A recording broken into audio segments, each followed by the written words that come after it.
Hello, everybody. We are here today, week 2 of the Omega Strikers Amateur Series, season 6. Uh, I'm here with Frying Pan Man, and we're going to be jumping right into our first round of Swiss pretty soon here. We're going to be doing Chikara Clinkers versus Luminex. Yeah, we're starting off with the hot one tonight, so make sure you get your snacks ready. Make sure to sit back and relax as we cast some really great Omega Strikers gameplay for y'all tonight. Yeah, and it looks like I think map picks have been done as well. I think we're going to be going over to Night Market. Pretty standard OSAS map we see quite often here, but let's take a look at these teams for a minute. Chikara Clinkers, a little bit more veteran team as opposed to Luminex. I think last week was Luminex's first week in OSAS, as far as I'm aware. Whereas Chikara Clinkers have kind of been around for a while. They've qualified at least once, may have been twice now. But yeah, they're a pretty solid team. It's gonna be Kahone, Kahone, Captain Yes, and Vic Blade playing tonight on that roster versus Naptime, Bonkers, and Heckin' Tekken on Luminex, who we did see last week for a bit. They had to fight one of the, I say one of, probably the strongest OSAS team out of the season. So maybe didn't get to see their full capabilities on display, but I'm curious to see how they do against Chikara Clinkers, who are, they are a bit scary of a team. They are somewhat powerful, you could say, but nowhere near as scary as what they had to deal with last week. So I'm curious to see how this goes. Yeah, I guess with Clinkers, I'm a lot more familiar with them just because I've seen a lot of their gameplay. But coming back into casting here, Luminex, I don't know their gameplay as much. Do you have any insights into how they played last week? I guess what kind of comps they like, that sort of thing. Yeah, so from what I recall, they did adapt to situations like pretty quickly, but notably their drafting was kind of weak. So hoping going into this one that they've gotten that sorted out, because that was definitely their biggest weakness. They lost character select and they lost almost every awakening draft, just giving up really good awakenings and kind of not really considering a lot of that stuff. But yeah, they were able to adapt to a lot of situations pretty quickly. They realized what the problems were in the round, and they adapted to kind of compensate that as best as they could.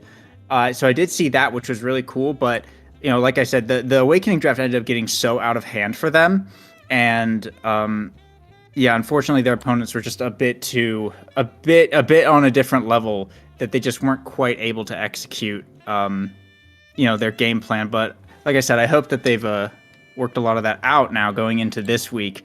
So I expect to see a pretty decent performance from them going into this first match.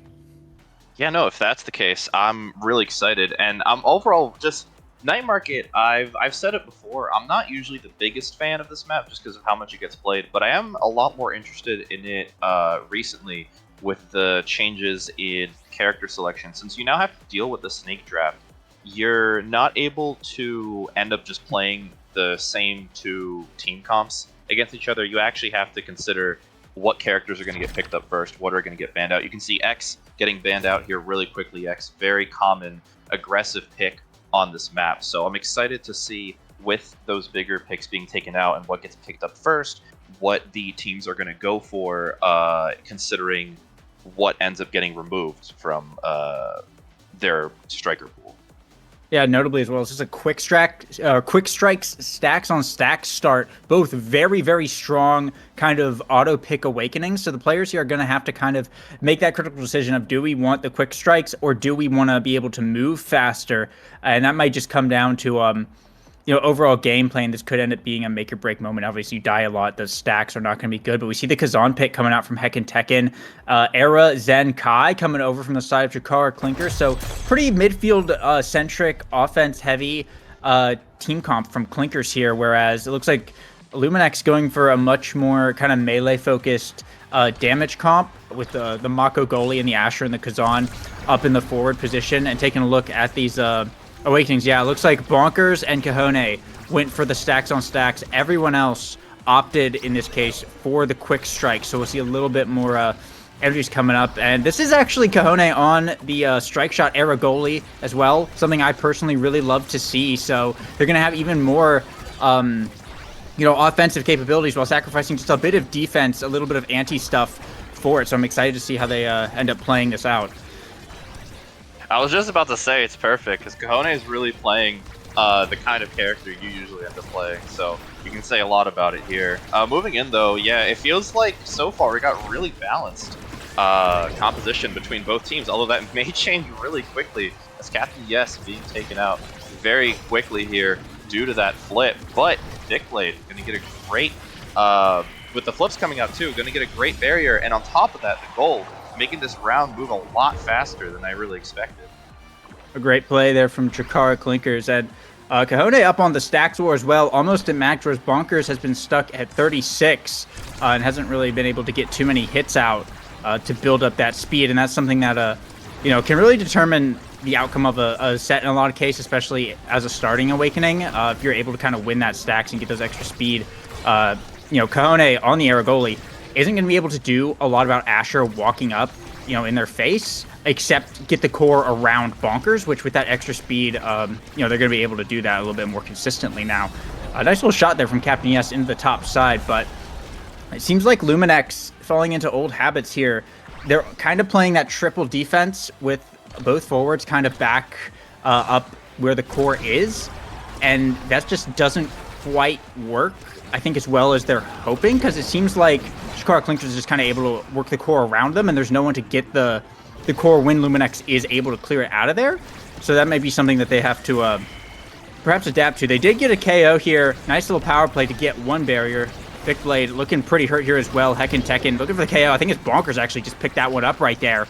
So really solid there. Could have another power play potentially here if they're able to get the core. But Captain Yes with the Giga Blast. Gonna make it a 2v2. Kahone has a core flip up as well, just in case things get pretty dangerous. But Captain Yes looking to push up here. Naptime able to clear it out, but now just kind of both teams controlling the core in the midfield, waiting for those forwards to come back up in the storm, pushing through now. The barrier will go down here for Luminex.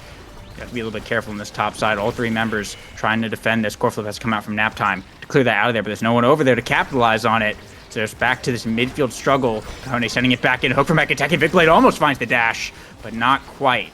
So now Kahone pushed up way in the midfield, going into overtime. Storm coming out. Captain Yes almost finds the barrage, but a very, very nice clear there from Naptime. Was able to get out, but doesn't matter. It's just getting pushed right back in as Chikara Clinkers takes set one. Yeah, overall, you mentioned earlier Luminex really going into the more offensive melee comp while still staying back, and you can see they're really trying to rely on getting those picks there to get those power plays, and they're able to get those picks. We've seen that so far, but it doesn't feel like they're doing as much to really play through the power play once they actually get it there. And Clinkers is just doing a good job of holding on despite that, especially with the defense from Kahone coming in, just doing a lot of work there. But also, even if one of the forwards goes down, the other forward using that really good core control to get it around the other players. It's going to make it hard for Luminex to be able to really rely on those power plays. Yeah, it seems like the 2v3 is kind of the only time that they feel comfortable pushing up, which, is not super reliable. But coming off of this draft, I think Luminex did kind of win this one out. The twin drive on Kazan is really nice here, and all Clinkers really got was they got the orb dancer on Kahone, which is actually very notable. That's going to allow them to push up a lot more. Like we've been seeing with Luminex playing as far back as they have been, it can end up being really, really punishing. So they'll have to watch out for that to be sure. The Reptile Remedy on Captain Yes is going to make getting that KO a little bit more difficult here, as they're just going to be able to kind of heal up. But overall, not bad. We'll see how they end up playing out. They are able to bring down both barriers first here, and they are going to have some energy coming up soon with Bonkers on this top side. Heckin' Tekken as well, and looking like another KO coming out right here. Corfo coming out from Heckin' Tekken, hits the Night Market middle and bounces up to the top. A very nice Night Market shot there from Heckin' Tekken to find a point and put Luminex on the board. That was honestly incredible, and I was just about to say, the other downside of playing back like Luminex did in the first set is that because so many strikers here are running Quick Strike, that just means core flips are going to be coming out really commonly, and giving the core over to Chikara Clinkers as much as Luminex did previously, that's going to give them a lot more chances to really keep that core over, gain that energy. But in general, Luminex really switching it up, actually pushing a lot more on that last point, and allowing them to actually play more off of that KO this time. So it feels like it's been working out a lot better so far in this set. Yeah, they're looking a lot more solid, and Naptime's been holding that barrier so long right now. Every push that Chikara Clinkers has made against that has gotten shut down. But that being said, Luminex do need to find a way to start some offense. Core flip coming out from Vicblade finds the KO. The cage comes out from Naptime to stop it, but up to Captain Yes to bring down the barrier. And now it's the 3v2. Captain Yes winning the strike war against Bonkers, trying to get over to Vicblade. Naptime makes a save with a secondary, gets it out of there, past the Zentaro Kone in the midfield, though. Tekken is back online here, but this is a tough spot to be at. Kone passing up. Captain Yes with the core flip. Gonna find a shot to the top. Chikara Clinkers will be able to tie it up 1-1 to try and keep this going. I gotta give it to Naptime on that save. Sometimes Mako secondary just does wonders when you know how to use it, and Naptime with that incredible angle just really shows how versatile it can be. Yeah, and immediately a barrier falling here on kickoff. Look at this. Kahone and Captain Yes both covering opposite sides here. Oh, Tekken. What a KO with the open primary. But I was going to say, they're covering those opposite sides on the lanes, kind of like you should be on this map. Whereas Bonkers and Tekken tend to be on the same lane most of the time. And a KO coming out in return, though, from Kahone to reverse the power play here.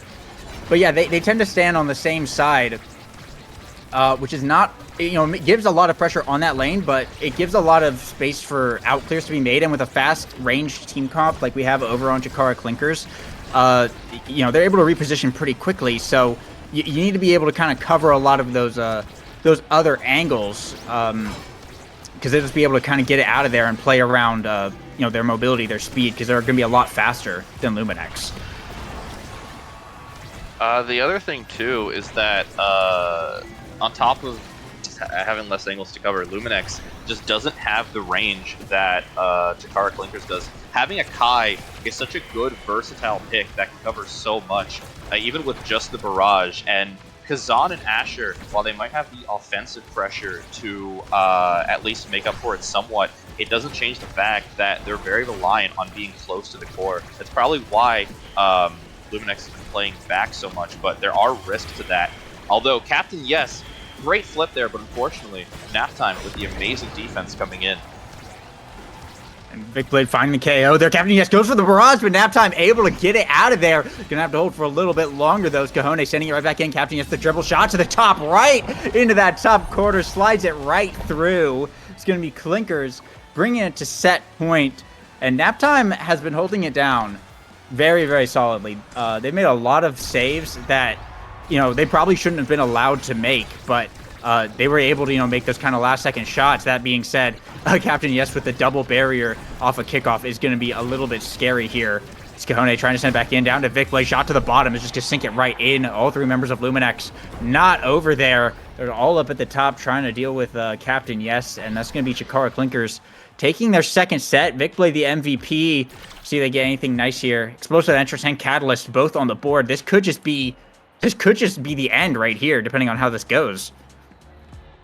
Yeah, no, I'm extremely interested to see what Zentaro is going to pick up. Explosive Entrance, really good on the offensive pressure. I want to see Catalyst picked up here, though, with how much energy has been being gathered. Naptime's got to pick it. Okay, nice. There you go. Yep. Yeah, nice. Okay, I was about to say, if they let that fall to Kai, there's no redemption.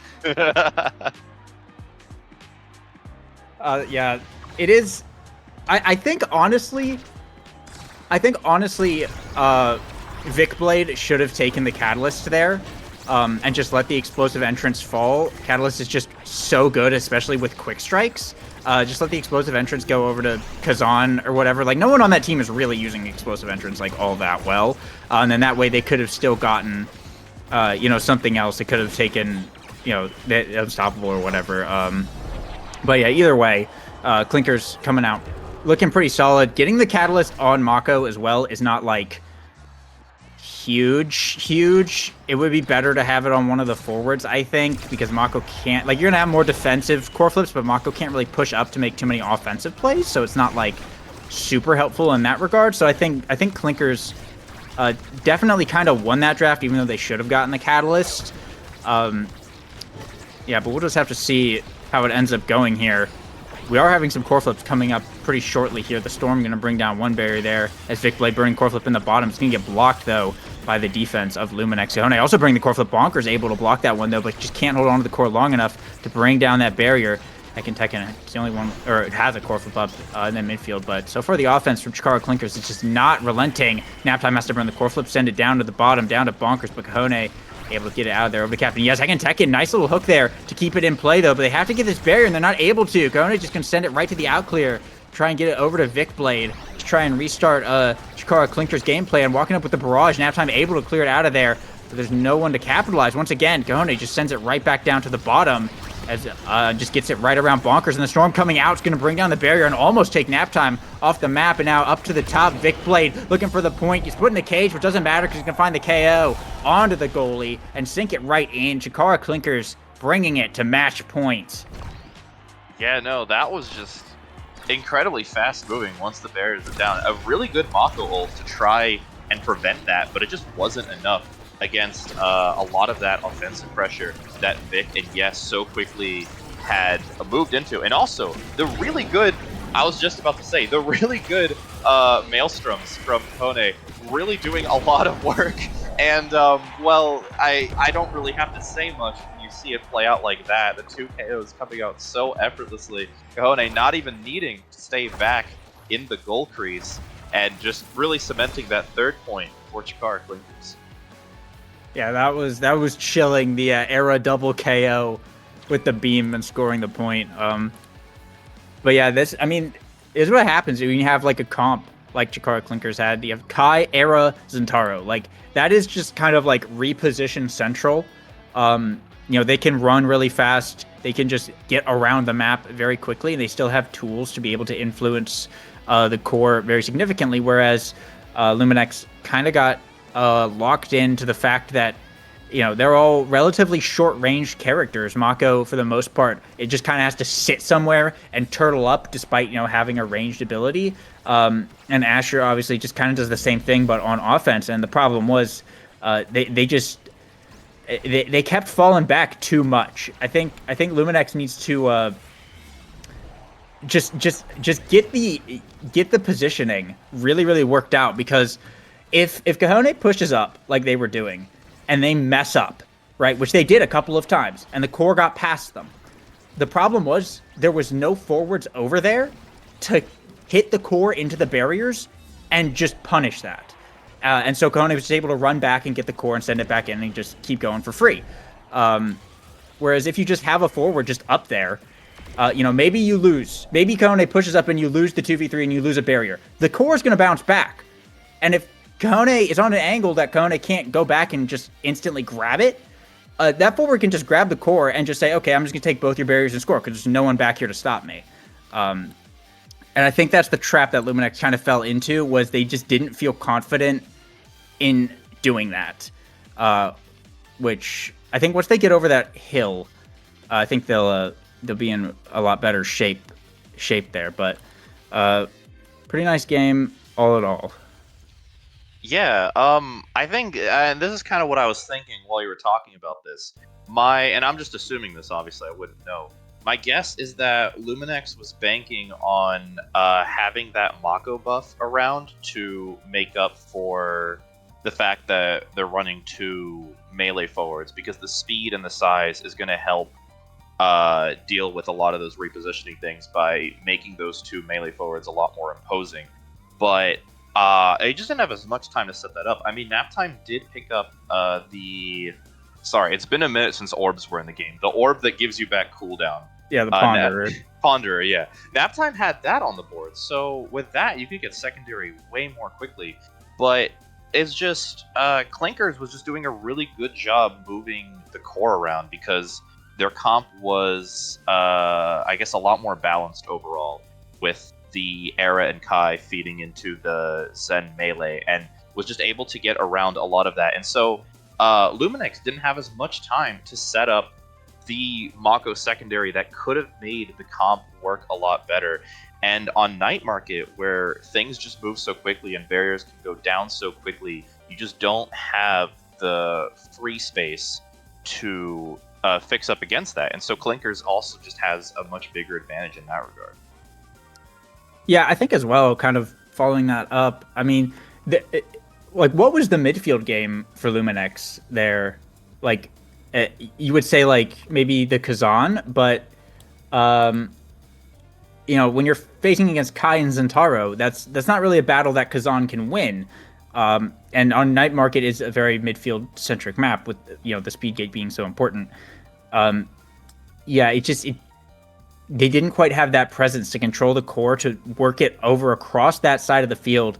Like Naptime held it down really, really well on the defense. They held those barriers for a pretty long time when they were forced into those defensive situations. But the problem was they just couldn't work the core back to the opponent's side of the field to get any real offense going, to feed the core to their Asher. Because you have Asher standing up in Era's face, you can kind of win that, but they just weren't quite able to make that work against this team of Clinkers. Yeah, some really great insight all around. We're hoping to have some more insight for you later on, but for now, we're going to be taking a bit of a short break until our next match. So please stick around. We'll see you soon.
And welcome back to round 2 of Swiss for week 2.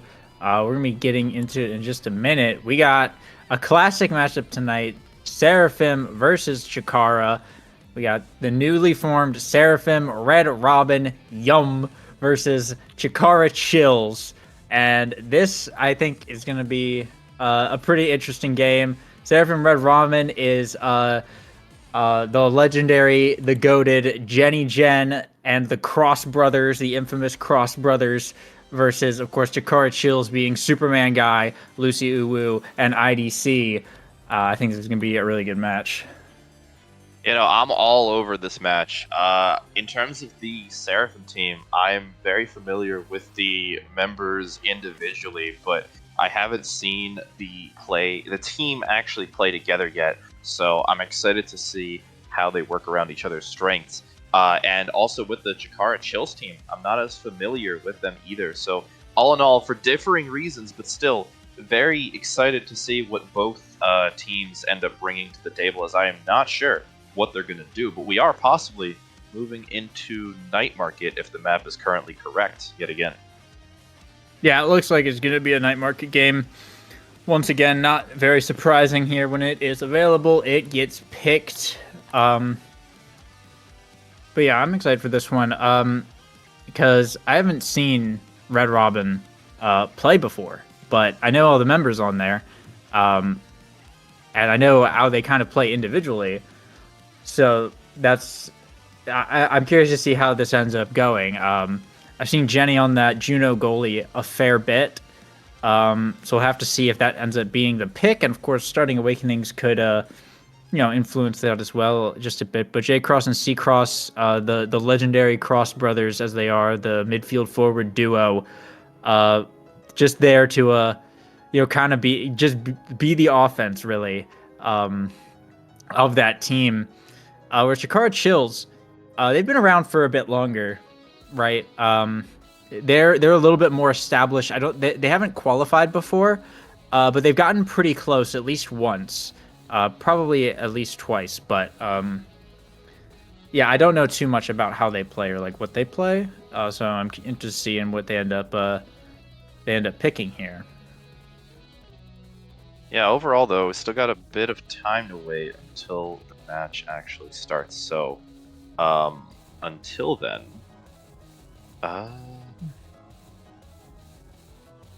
well, there was a new update. I guess we could talk about that. True. The new micro patch. What are your thoughts here on the new update? Well, ultimately, my characters got actually, my characters didn't get too affected. I do play Kai, and Kai did get quite a bit reworked, which I think is very fair, because especially after the massive rework they did a few weeks ago, when they had the whole abilities bring back your strikes and strikes like reduce ability cooldowns. Even after they removed the strikes giving you back flat ability cooldown, Kai was still just a really strong pick after that patch and just had a lot of forward momentum. And unlike a lot of the other characters in Omega Strikers who can pretty easily get a lot of forward momentum like Kazan or Zen, they can do that, but the weakness is they're kind of glass cannons. You can, if you want to focus them, you can just kill them, right? With Kai, you can do that as much, but it was a lot harder to do just in general because Kai was meant to be more of like a, I guess, mid-lane character stat-wise. So that's why it got pretty heavily reworked to have less base stagger and the lower stagger growth tier. That's just one part of the update, but it's probably the part that speaks most to me, I guess.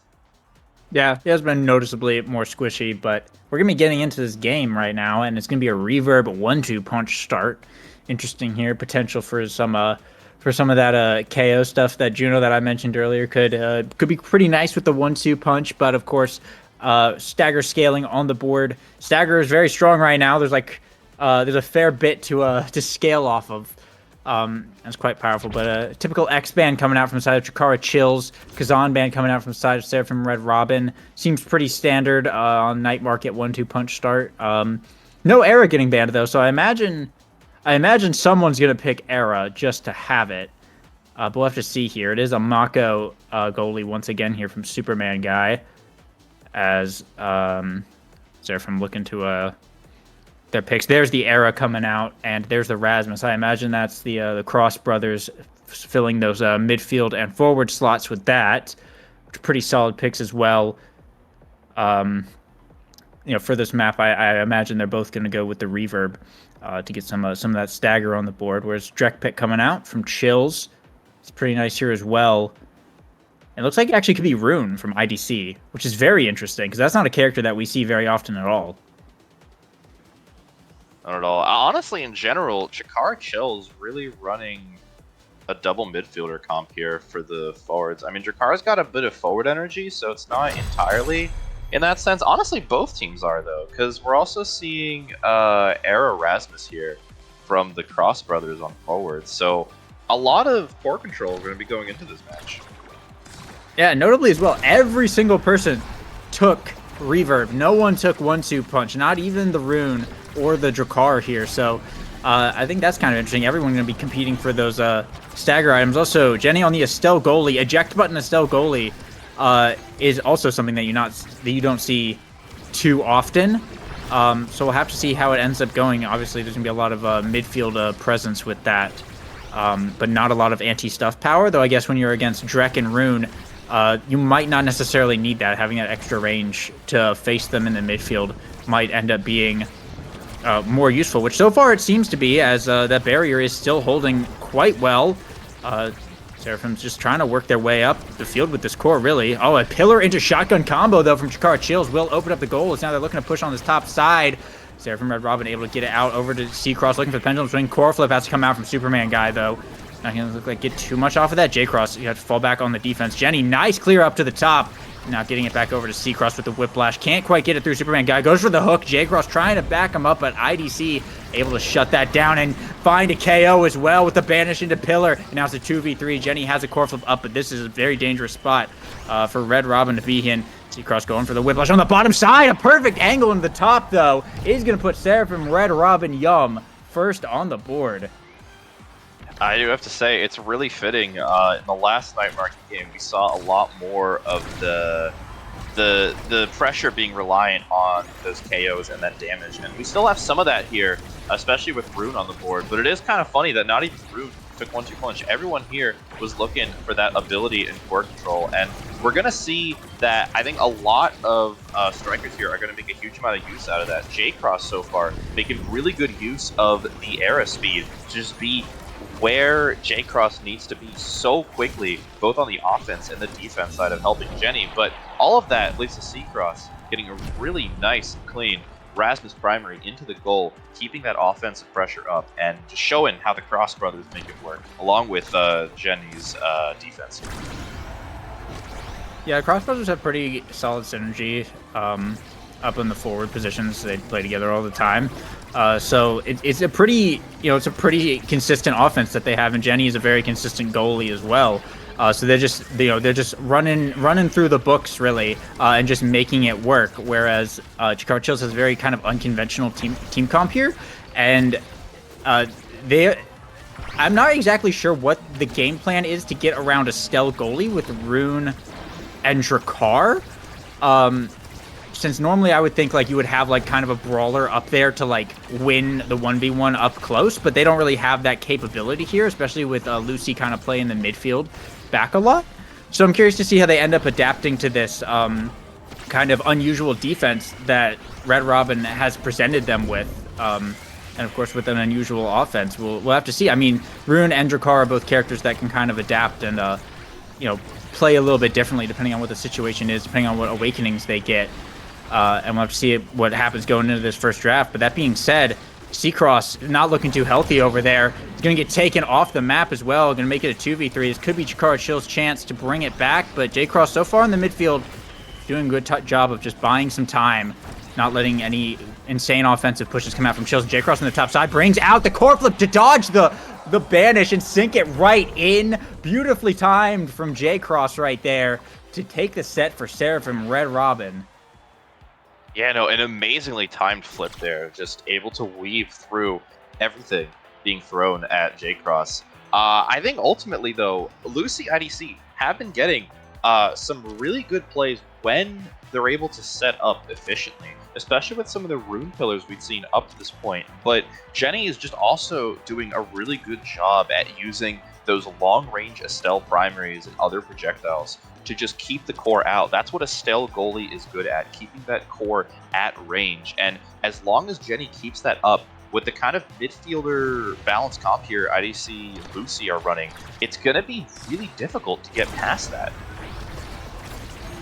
Yeah, I think the explosive entrance as well as a pickup for Jenny was actually pretty good there. Just having that extra blink range and on that secondary is going to kind of be pretty huge when it comes to doing, like you said, interrupting, the midfield, just not letting the core get over there in the first place.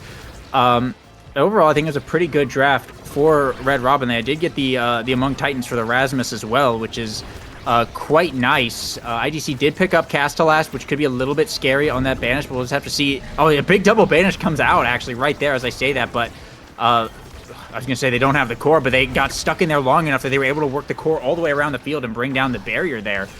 And now with the Red Robin in the top corner, though, Seacross just going to find a shot right into the top, right past Superman guy. Doesn't even have to land the pendulum swing. Was expecting that to go a little bit differently than it did, but Seraphim finds a way, I guess, as they take the first point. Yeah, no, I have to give it to IDC, though. Rune is just a really good character against eject button goalies. For that reason specifically, being able to take someone out for long enough to remove the eject button really puts someone like Estelle eject button goalies just out of the loop. It's a shame for the sake of Chikara Chills that they weren't able to capitalize a lot more than that. But it's great on IDC to see those kind of plays come up, and that kind of view might change the flow for their sake. Yeah, and a barrier now going down for Chikara Chills. They do have an open goal to work with, though, and energy is going to be coming up that they could play around, but right now they got to get out of the situation. Seacross brings down one barrier. Corflick coming out from J-Cross. The cage has to come out from Superman guy, but they still have the core up there. J-Cross sending it around, but there's a pillar in the way. Seacross goes for the strike war, but Chikara Chills able to save it. Now, however, in this bottom corner, still Seacross finds the pendulum swing to take the point, and Seraphim Red Robin are on set point. They have held Chikara Chills to nothing so far, and they are just looking so strong right now. Yeah, Superman guy been doing really great holds so far, but Seacross has just been finding those small little openings, and Rasmus pressure is really difficult to deal with, especially when you have J-Cross holding up that midfield as well, giving Seacross the core so much. There's not a lot you can do once they're set up like that. Yeah, but core flips are coming up here for a lot of players now, so we'll have to see how this ends up going. This core just kind of floating in no man's land right now. IDC goes for the bandage, but J-Cross able to win the strike war. Just kind of time that out there as they're looking to push this bottom side. Core flip comes out from IDC. Jenny gonna be able to send it right back in, but a pass now up to Lucy. Jenny teleporting up to this top side to try and hold it down on the defense. They're able to get it out there. Back over to Seacross. Can't find the pendulum swing, though. It's now back into the hands of Chikara Chills, but a teleport away is going to allow J-Cross to find the core flip pass and get the double barrier. And that's Chikara Chills' barrier open right now, goal open right now. And now Seraphim are just looking to work this core up there and find a nice safe spot. Seacross goes for the hook, doesn't quite find it though, but they still have the core over there. And a shot to the bottom, they'll find it. Seraphim Red Robin takes set 2.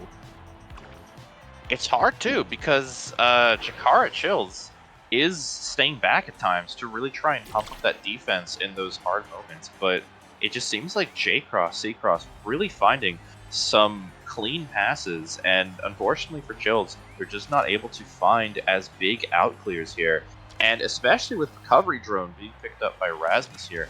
Again, that offensive pressure from C-Cross that I was talking about, it's going to come into even more full swing going into the set. It's going to make it really hard for Chills to actually bounce back here. Yeah, that's a pretty big Rasmus right now. Hotshot getting picked up by J-Cross is kind of interesting.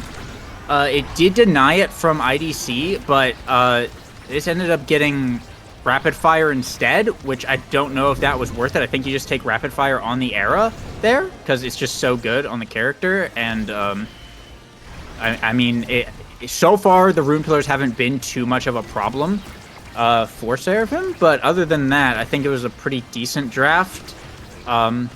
So they should just be able to keep this momentum kind of going here. It is 1 barrier to 1 barrier here.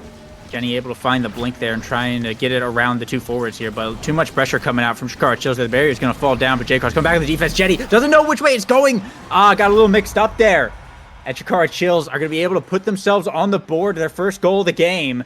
As hope maybe they'll find a way to make a comeback. They do have a core flip up here, but I think it's still going to be a pretty tough fight to make the reverse sweep on this one. Yeah, no. In general, though, that kind of goal really hard to prevent. With IDC and Lucy just both on the core, it's difficult sometimes to really read where the core is going to be going. And here, they might get another chance to do it if this flip goes through, but not quite. C-Cross, J-Cross are getting another chance to keep up that pressure as the core is just going all around. It's too fast for even me to commentate over.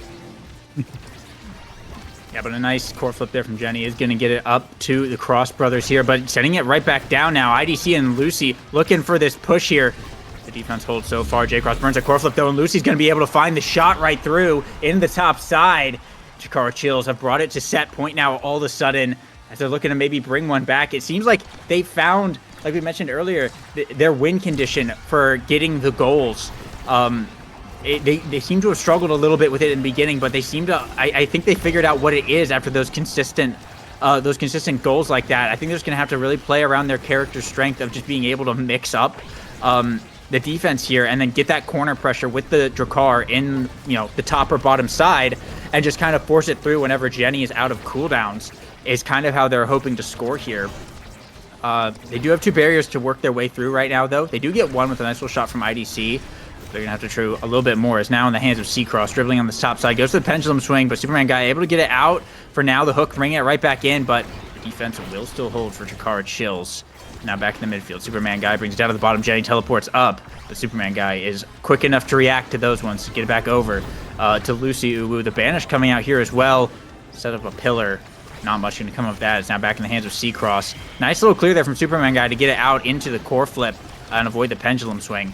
But now C-Cross can receive it once again. The hook finds it, yoinks it away from Superman guy and breaks down the barrier. And a nice passing play from the whole team. Sarah from Red Robin. That was absolutely beautiful to see that on the replay. They're going to put themselves back on the board here.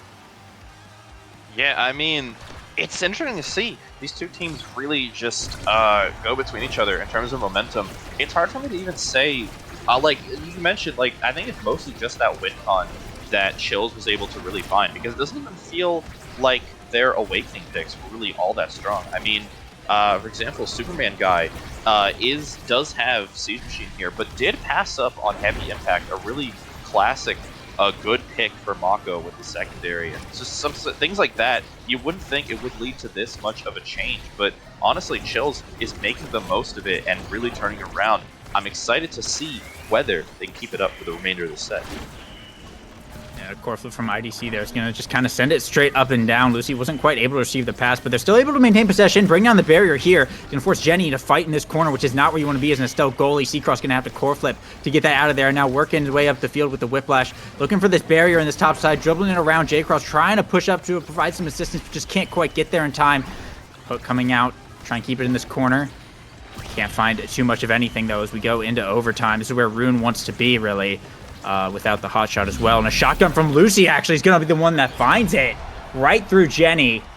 As Chikara Chills are going to now take a set of their own and keep this game interesting. Yeah, no, like you just mentioned, I mean, Chikara Chills, especially with IDC setting up some of those rune pillars near the end, was just able to consistently put it into those plays that Chills needed to really confirm the goal. And it felt like the Cross Brothers and Jenny were doing that really consistently in the first two sets and weren't being as contested as much. But now with a lot of that increased defense here coming from Superman guy, on top of the more consistent forward plays IDC and Lucy are bringing in, that's gonna give Red Robin a bit more of a challenge here. So I'm excited to see what they do to beat it. Also, that draft did not go at all how I thought it was going to. IDC did manage to get Catalyst all the way at the bottom there. But there was a lot of really good stuff on the board. So I'm not sure. C-Cross does have triple stagger, though, now, which is pretty decent. No peak performance though, which is unfortunate, but he'll be hitting a bit harder and having that extra cooldown, which will be really nice. The prime time on Superman guy is a pretty nice deny there. J-Cross getting the Manu is like fine. I don't know if the stacks on Jenny was all that. I think Jenny should have taken Catalyst and C-Cross take stacks. I think that's how they should have played it, and then just let the Reptile Remedy fall. Because then the only one who can like really utilize that super well would have been Superman guy. Everyone else would have just had 2 stagger, which is not like massive. But they have managed to get 1 barrier now. Looks like both teams actually getting 1 barrier now. Superman guy has a core flip up here as well. Getting it back down to IDC. Sends a vanish to the top. Core flip has to come out there from Superman guy, but back in the hands of C-Cross now, dribbling up the pillar. Is going to be able to block it though. Get it back into the hands of Lucy, looking for the shotgun. Core flip comes out from Jenny though. But on the bottom side, IDC goes for the shot. Jenny's able to clear it. Still in a dangerous situation here, deep in this overtime. This core moving pretty fast. Core flip coming out from J-Cross. Not able to get it over to C-Cross, though. IDC and Lucy looking for the shot. Pushed up way in the goal box. Can't quite find it on that one, though. Nice save from Jenny to stop the red core clear coming out there. C-Cross now pushing up to this bottom side. Superman guy, unfortunately, going to hit the night market angle and bounce it right back into their own goal. Seraphim Red Robin will be the first to score in set 4. That was really unfortunate. Rune Pillars could be quite a double-edged sword. If you aren't able to, especially with how fast the core can move in overtime, it's just really difficult to predict where it's going to be at any given moment. And unfortunately, because IDC was just slightly not fast enough, it left a really bad pillar that really nullified some of the better options Superman guy would have had access to defend against that. And it leads to some unfortunate moments like that night market angle. Just when the core is moving that fast against teams like this that are so well coordinated, it means that the smallest little mistakes like that can lead to points being scored, as Superman guy can be taken out by the Maelstrom, leading to the second point for Red Robin. And it looks like momentum has swung back in their favor. It seems last set may have just been a fluke, as Red Robin looking for blood right now with that one. And now this kickoff going, I mean, kind of wild. A massive battle over the midfield results in Red Robin getting 2 barriers off of it, though.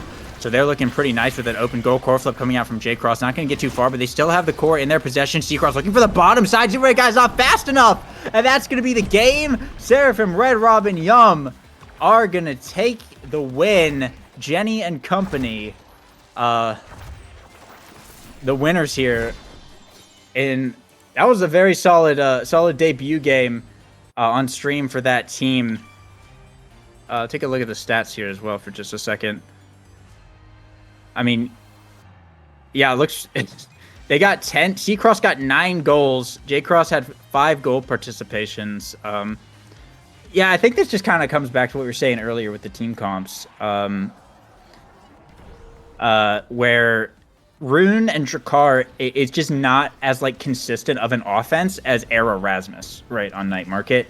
Especially when you're dealing with a Stell goalie, you kind of need something that can walk up and, beat a Stell goalie. But when you're Drakkar and Rune, you don't really have the tools to do that. You're kind of playing at range anyway, which is where Estelle wants to be. So they just kind of weren't able to get that power offense going that they needed. Whereas, say from Red Robin, the tried and true Era plus any like melee character basically can consistently walk up, stuff, strike war, reposition well, and just keep the core on the opponent's side of the field.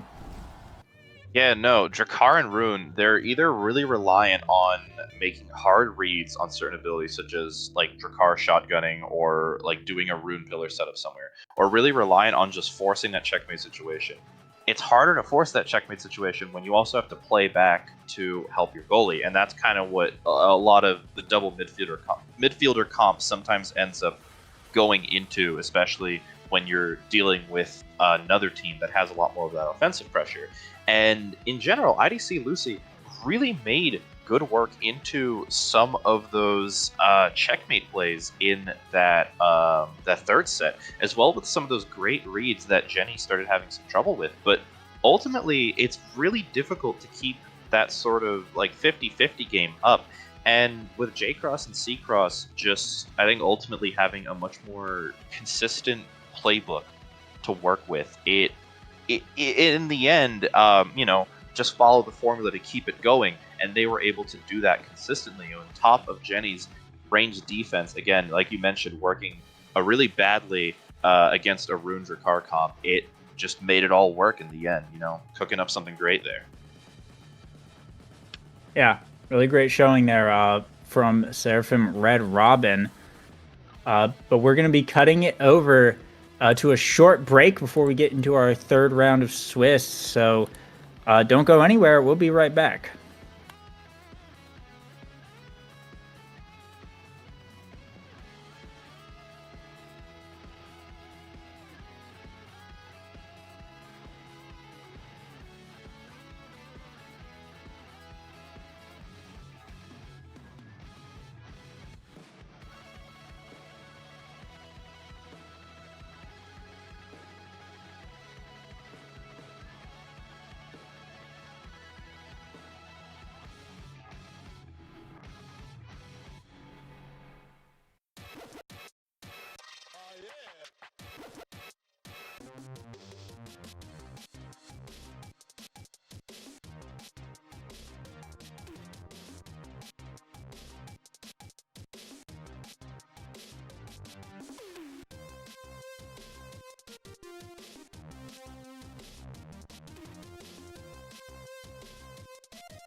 All right, and we are back with round 3 of Swiss. We're going into see a couple more Chikara teams now. It's a Chikara team kill, Chikara cheating versus Chikara kittens. Got some interesting names in this one: Jet Secret, Fox and Socks, Brando, Xenox. A lot of players who have been around for a while, and looks like map picks have already gone through as well. And we are going to the dreaded Taiko Temple, which could be pretty interesting as well, as we haven't seen that tonight. It's been a bit of a night market night, so nice to mix it up a bit. Two interesting things about this matchup. First off, not only is this a Chikara team kill, but we have 3 different Chikara team kills going on in this round of Swiss, just to show how many Chikara teams are trying to make their way through. But on top of that, both these teams going into here have been going 2-0. They've won both their games in the first 2 rounds of Swiss. So one of them is going to be going to 3-0 here, and the other is going to be losing the perfect streak, adding a bit more tension to which one is going to want it more and take it home here.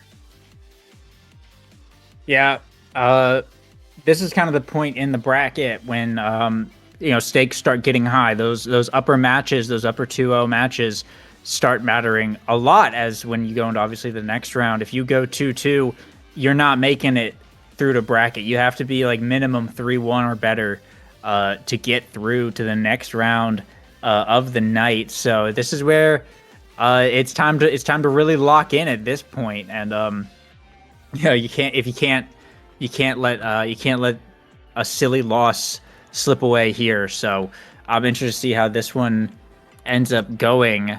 I think Chikara Kittens did very well last season, from what I remember.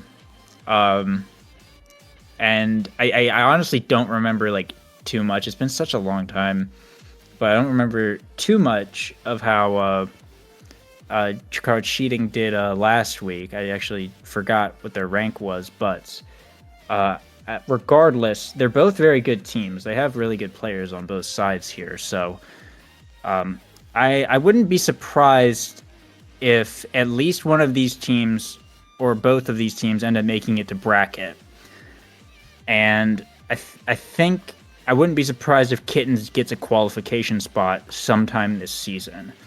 But we'll have to see how that goes. There's still a lot of really good teams left in the standings this week as well. So this could be an interesting fight when we get to the bracket stage. But everyone's almost readied up here, so we should be jumping into it soon. And it's Taiko Temple. Is there anything you're hoping to see come out on this map? I mean, I can't lie. I am a Taiko Temple fan, so it's already enough for me to see the map being more played. Night Market, it has things going for it. It's the night, it's the market. But, Taiko Temple is just where you lock in, where it goes hard, where I'm hoping to see some KOs because, you hit strikers into those drums. They start bouncing around everywhere. They get to see the whole world before they're taken out. And some of that great core control with the drums as well. There's a lot of cool stuff you can do. The angles off the middle drum. There's just so much that I'm hoping we can get into with this match, depending on what kind of plays we get to see here from the 2 teams. Yeah, and starting Awakenings as well, with all the new Awakenings, kind of being rotated around. It's hard to expect, to say what exactly to expect without really knowing the rosters that these teams tend to run. But as we know on this map, defensive melee turtle goalies seem to be very strong. Dubu, Atlas, Asher, even Rasmus, to some extent, can be really good on this map in terms of the defense. Whereas even in the midfield, we've seen at higher level play, we've seen like Atlas and Dubu midfield just to show up and block off a lane. So honestly, it could be kind of interesting to see if one of these teams locks in one of those characters, since we can't do mirrors anymore, just take that away and then end up playing it just in an off-roll position. I think there's potential for a lot of interesting team comps coming out this match, and it is a Reptile Remedy and Among Titans start. So not super interesting, but we'll see how it pans out. Yeah, I'm guessing that it's very likely both teams are going to be running, triple Among Titans for that speed increase because in a lot of cases, if your team isn't the one running it and the other team is, it gives them a pretty big advantage. You could also, depending on how these teams want to play it, you could also run the double Among Us strat where you run Among Us on the two characters that don't mind the size decrease and then pump someone else with all of that size to give them a lot of offensive pressure. And on this map, where the drums give you really good opportunities to just hit the core really quickly, even if you don't have abilities up. That's why, what you mentioned, that's why those tight melee goalies can do a lot because even though they don't always have abilities to move the core really quickly, they can make up for that with those drums. At the same time, though, it's dangerous because, of course, the other team can use the drums for their sake. But there's a lot of angles to take this, and moving in here with the picks, we see some pretty strong comps, I would say, on both sides, depending on how they want to play this. Yeah, we got the Era X and then Fox and Sox presumably on the IME over on Kittens. And yeah, like you said, everyone just went Among Titans. No one opted to invest into the stagger build on this start, though. Honestly, Jakar cheating could have probably gotten away with it, having Brando take the reptile remedy, because Dubu doesn't care that much about size. Speed is like a little bit more important, and Rune doesn't really care at all about size. But just have someone to take stagger. But either way, everyone just getting a speed boost is also quite nice. And starting up pretty quick there, Chikara Kitten's able to get a nice offense going, bringing down both barriers and just forcing all of Chikara cheating back onto their own goal line to take the point there. Pretty interesting way to start us off. Oh, looks like someone disconnected. I guess while we're waiting on them, though, that play happened so fast we barely got to talk about it. Xenox and Mura just doing really great work in the forwards there. I saw some amazing passes between them and some really just clean hits. Dubu, not a character that has a lot of mobility, has to make guesses to deal with certain core hits, and especially Xenox with that second barrier was taking advantage of that to bring it down quickly, and then from there really just doing great passes to keep that core in play. Jet doing really good though too with that Dubu roll initially, making a great guess that the core was going to Mura there and getting it back, but unfortunately just not having enough space to get a good clear angle meant that the offensive pressure was just going to continue, and it led to that really fast early goal. Yeah, losing both barriers, it's very easy to get double barriered or get punished for losing one barrier on this map, just the way that it's set up. So you really kind of have to consolidate, do damage control as much as possible when you're on defense. And in that situation, what I thought was interesting was Brando fell way back to try and defend as well. Actually, it looks like the match is getting remade right now. May have been some kind of issue there, but yeah, Brando fell like all the way back into the goal box, and Juliet in the goal box isn't doing like a whole lot, but it's just interesting that they felt that they needed that level of defense in that situation, that they need all three members to just stack up to try and hold it down. I'm curious to see how that would have played out in the subsequent rounds, but it seems like they're gonna have to resolve whatever issue they got so we can redo the match and get back into it. It's funny too that you mention it, because I feel like the matches we've been seeing on stream up to this point, there's always been at least one team that's been relying a lot more on that how would I put it? Like the 3-person defense, like keeping the forwards back to play a lot more of that defensive play, and then trying to swing that momentum into the offense once you get that clear out. And it's a really dangerous game to play. It can work in certain situations against certain comps, but we've kind of seen a trend so far with these matches where having a bit more of that balance across the field just ends up meaning a lot more, because if you can make those plays to keep the core up there, it gives your team a much bigger chance to then make the plays on their side, because you already have someone there. When you're playing a bit more conservative and keeping players back, it's a lot harder to do that. So I am curious where that will come into play, if that defense would continue or if it's going to be switched up here. I mean, everyone does have the speed from among Titans. So honestly, you could get away with it, but again, both sides have that, so you do have to be careful. Yeah, and especially on like Juliet, and when you have Rune and Dubu, there's no one to like buff the Juliet speed to run back up the field, and Juliet by herself obviously doesn't really have any way of doing that. So I don't know. It's kind of an interesting situation that they kind of ended up getting in. I think just the series of events that their defense kind of collapsing from one barrier to the next just kind of forced them into an unideal spot where they kind of needed all hands on deck. They didn't really have like a great way out of that one.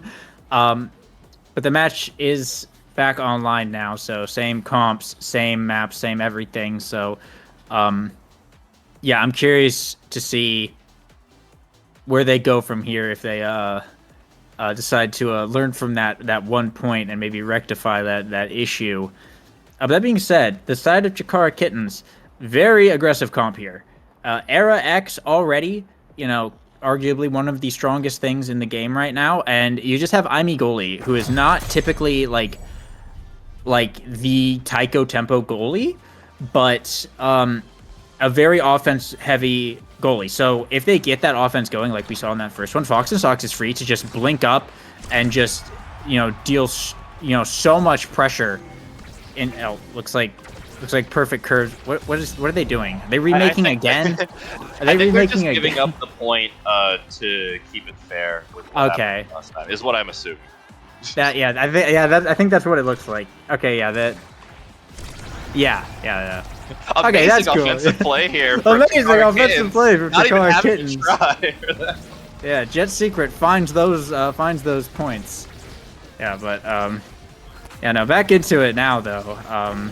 And it is actually Chikara Cheating who comes out with the double barrier in return now. But Mura working their way up the field, trying to get down to Xenox. He's gonna find a shot to the double barrier though. Open up both sides of the goal. Brando looking for that bumper bounce down a pillar from perfect curves. He's gonna block FoxNSlot is clear to put Chikara Cheating on the board now as well.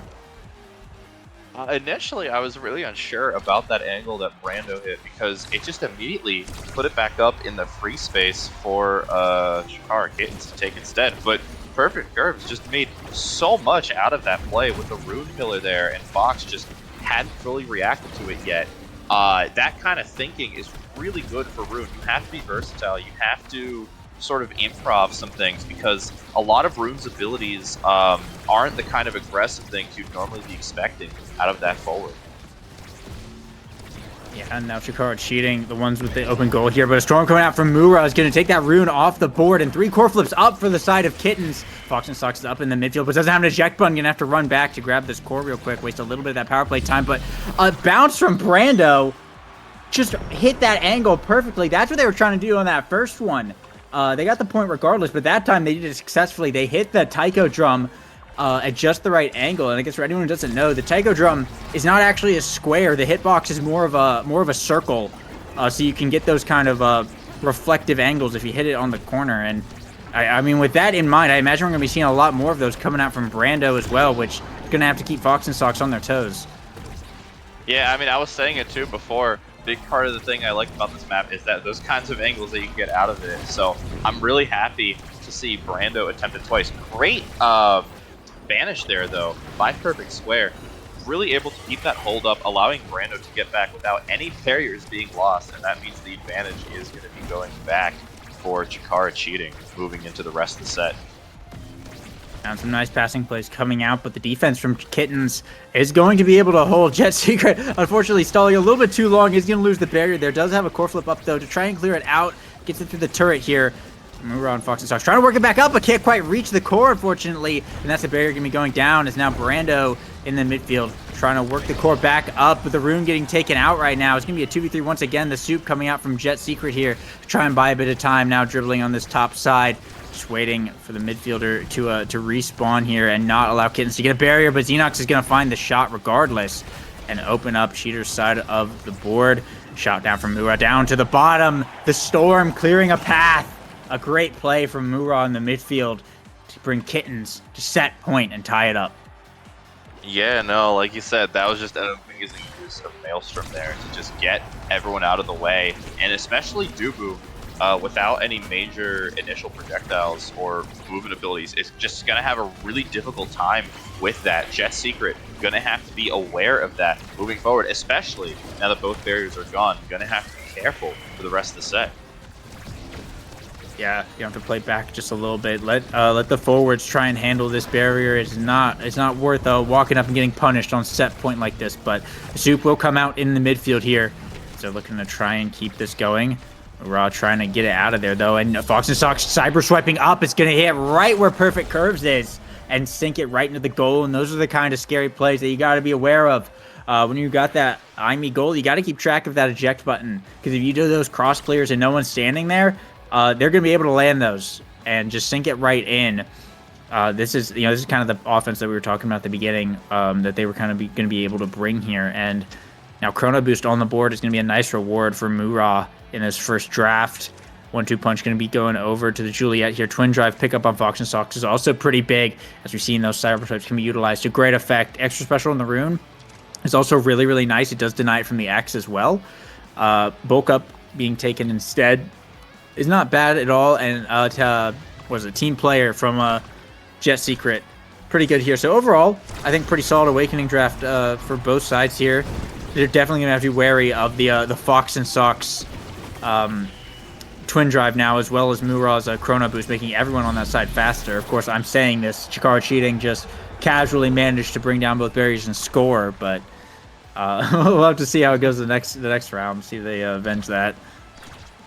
Yeah, I mean, you mentioned this earlier too. Imi Goalie isn't really a conventional pick for Taiko Temple, because you need a lot more of that close range pressure to avoid a lot of the difficult corner plays that you can be set up on. And Imi Goalie, especially with Eject Button, is really reliant on keeping that offensive pressure and keeping that core up. In the first set, we saw a lot of great work from Xenox and Mura that facilitated Fox and Sox keeping up that great Imi offensive play. But I mean, we just saw in that last point, when it does really get into Imi's crease, and Imi doesn't have the abilities to keep it out there, like it possibly in this situation, but not quite.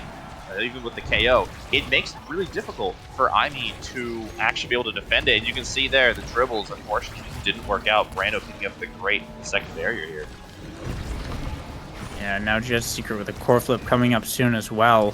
Just playing it patient here, just getting it down to Brando, trying to pass it around, try and get it up into a position that they can score. They don't want to be impatient on this part of the game. But that being said, no reaction from Jet Secret. Fox and Sox able to get right up there and sink it in. The Imi jump scare that we've been talking about. There it was for real this time. We get in the next round, a quick banish coming out. Fox and Sox coming up once again and dropping the turret. Maelstrom coming out as well. A lot of abilities to bring down that one barrier, and Xenox capitalizing to get even more. And now they're looking to keep going and try and secure the point here as well. Fox and Sox up to Mura, bouncing off the top. Fox and Sox teleports up, goes for the core flip, shut down by the Soup though. It's now Perfect Core Curves looking to push back, gets one barrier here. Jet Secret trying to send it back in, but Mura in the midfield is going to stop that, getting up to Xenox. Dribble on the bottom side. Strike War against Brando is won, and Jakara Kittens bring it to set point. I don't know if I was just seeing this. Didn't Jet Secret have a flip? But where did it go? I didn't see it like come out. It happened within all that chaos. I thought for a second I saw Jet Secret actually use it, but it didn't even look like the flip like worked. And now the energy's just gone, so I'm not really sure what happened. Yeah, no flip for Dubu. But Fox and Sox teleporting up once again, dropping the turret, drop it, and then NATO coming out from Mura. That combo has been done a few times now, and it seemed to get a barrier almost every time. I mean, there's not a lot you can do about that many, basically just walls sitting right up in the corner like that, unless you have a Soup to defend it. But without the extra special, that's just not going to be a reliable way to counter those abilities coming out. That being said, Brando with a shot right in between Fox and Sox and Mura. A beautiful shot from Brando to bring Takara Cheating to a set point and tie it up once again. And yeah, these have been some very close sets here. Takara Cheating 1 point away from taking a set of their own. I think if Kittens takes this set and just runs away with it, it could be really scary, because they have the Era X, the classic scaling comp. If they're allowed to get what they want, it can very much turn into a snowball effect where Chikara cheating just might lose off of Awakenings. Yeah, and I mean, moving in here, it feels like, in general, Chikara cheating is just getting a lot more chances here to play that offensive pressure. We see it right there. And, on the other hand, Chikara Kittens having to play a lot more back. We saw, we saw X coming back there, Xenox having to go back and try and get the core there because, unfortunately, just wasn't able to keep it up high enough. And like I mentioned earlier, this comp really reliant on keeping the core on the other enemy side, because with that you can make the full use of IME abilities, of the era buffs, of just, X's rotational moves and all that. But without that ability, it just allows Chikara cheating to just play a lot more of that pressure. And I think we saw it culminate in that last set. And with some pretty big awakenings here, most notably Era not getting access to Monu is probably one of the big things I want to point out. We've seen a lot of great Maelstroms so far, and it was a good pick by Perfect Curves to deny that. Yeah, the Monu is a nice deny. I'm surprised that Mura picked the explosive entrance instead of stacks on stacks. But I guess a little bit more haste is pretty nice. But yeah, stacks going on pick there is kind of interesting. The quick strikes on Jet Secret is really good here, I think, and the aerials on Fox and Sox as well is also very good, especially with that twin drive. With the way that they've been playing around the IME blink, it's gonna be pretty dangerous here for Chikara cheating, as now there's so much more range that they're able to cover, or Kittens is able to cover offensively here. And core flip coming out from Fox and Sox does get one barrier here, and now teleporting up, but he's gonna drop the turret, get a second one now, as well as Kittens looking to continue this onslaught. Perfect Curves passing up to Brando. Pillar to bring down the barrier, but their goalie is dead. They have to score now. If this gets past Perfect Curves, it's all over, and there it goes. Past the midfield. Fox and Sox teleporting up to secure it. But Chikara Kittens bringing it to a quick set point there. And yeah, it looked like Xenox literally just walked up and just started punching Jet Secret with the bulk up Reptile Remedy X, and just took the Dubu right off the board. I mean, yeah, sometimes the best way through is just forward, and X is the kind of character that'll allow you to do that, although maybe not. That really good flip there, it really just niche angle. I wasn't expecting it. Xenox quickly setting up the double barrier, and then immediately, with the help of those IME abilities, converting into a really fast set 3 point. Up to this, up to the first two sets here, we're seeing a bit more of a balanced game plan. The two teams trading goals to each other, but Chikara Kittens just kind of, locked in, like we were talking about earlier, and this might be spelling doom here unless Chikara cheating can find a way out of this powerful team composition. Yeah, the offense coming out from Kittens right now is very scary. Unstoppable pickup here from Jet Secret is nice, but the Might of the Colossus on X is kind of terrifying here. Primetime, Might of the Colossus, and Stinger all going over to the side of Kittens. I think they just unequivocally win that draft right now. Fox and Sox can hit anyone to apply Stinger from anywhere. IME's not like the best at applying it, but like it's still going to be there. Primetime on the Era, of course, is really, really strong, and Might of Colossus on Xenox, who's already dealing like a pretty fair bit of damage. It's going to be really scary for cheating to deal with. I think the scaling has officially come online for Kittens, and they're just going to be able to like run around and just deal damage, which is exactly what you want this comp to do here. It's really going to come down to the core control on the side of Chikara cheating if they can keep it up. This being said, a three-man defense on the side of Kittens here to try and keep this barrier up, but it's still trapped in this corner. Jet Secret standing in the midfield to keep it going as well, and finally, the barrier will fall. Now Jet Secret just needs to send it back up there, and the forwards need to find that point to try and put cheating on the board here. Brando getting knocked around the world, getting taken off the map is not great. Banish coming out from Perfect Curve, though, making it a 1v1, drops the pillar, but doesn't quite reach. Oh no, glitch pop into core flip from Xenox here, but the pillar comes out. Fox and Sox can't get back in time, and it's Chikara cheating who get the point. The rune RNG factor comes in huge there for Chikara cheating. What did I just watch? That was a lot of small things that happened within a low amount of time. I didn't even get to mention this. The only reason that the double barrier initially happened and Jet lost the barrier in that last point was because Jet ran into that one bug where you hit it into the small corner of the drum. Oh, unfortunately here, Fox and Sox spending a little too long on the enemy side, gonna be losing out to that eject button. There's just so much happening here. Xenox with the offensive pressure. I mean, Perfect Curves getting some really great rune vanishes. Both teams are just making their voices heard, and that means we're back to that point where the smallest mistakes, the smallest change-ups can lead to really big point gains here, as we can see. Unfortunate. Perfect Curves, though, making an amazing rune pillar there. That is going to bring the momentum in full swing back to Chikara cheating. This game is not over yet, y'all. This has been a very close match all through it. All these sets have been 2-3 for the most part as well. Like, both these teams seem to be pretty equally matched. And one barrier now going down for the side of Kittens. Just Secret bringing out the soup to defend Cheating's barriers here. And now an open goal on the side of Kittens here. Cheating has a chance to score this as Perfect Curve, just able to walk it in around Xenox. Fox and Sox not able to get back in time, as the eject button weakness is really starting to show its ugly face right now. Fox and Sox maybe using it a little bit too liberally and spending a bit too much time on the enemy side of the field. It's happened a few times now where they haven't been able to get back in time. And that's been the difference in the point going over to Cheating. And now we have Rapid Fire on the board, Catalyst on the board. It is Reverb going over to Perfect Curves here to deny the stagger build on X, who's going to pick up the recovery drone instead. Rapid Fire on the Dubu is really nice. Catalyst so far going unpicked, but okay, there it is. Picked up by the arrow to deny the Julie. Yeah, someone had to take that.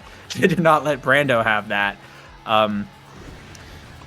And Heavy Impacts is going to be the pickup for Fox and Sox there. Brando kind of left with the peak performance without any stagger items, but this is it. Set 5, all or nothing moment for these two teams, and we'll see if I want to say Cheating to make a comeback, but I mean they've been in the race kind of the whole time.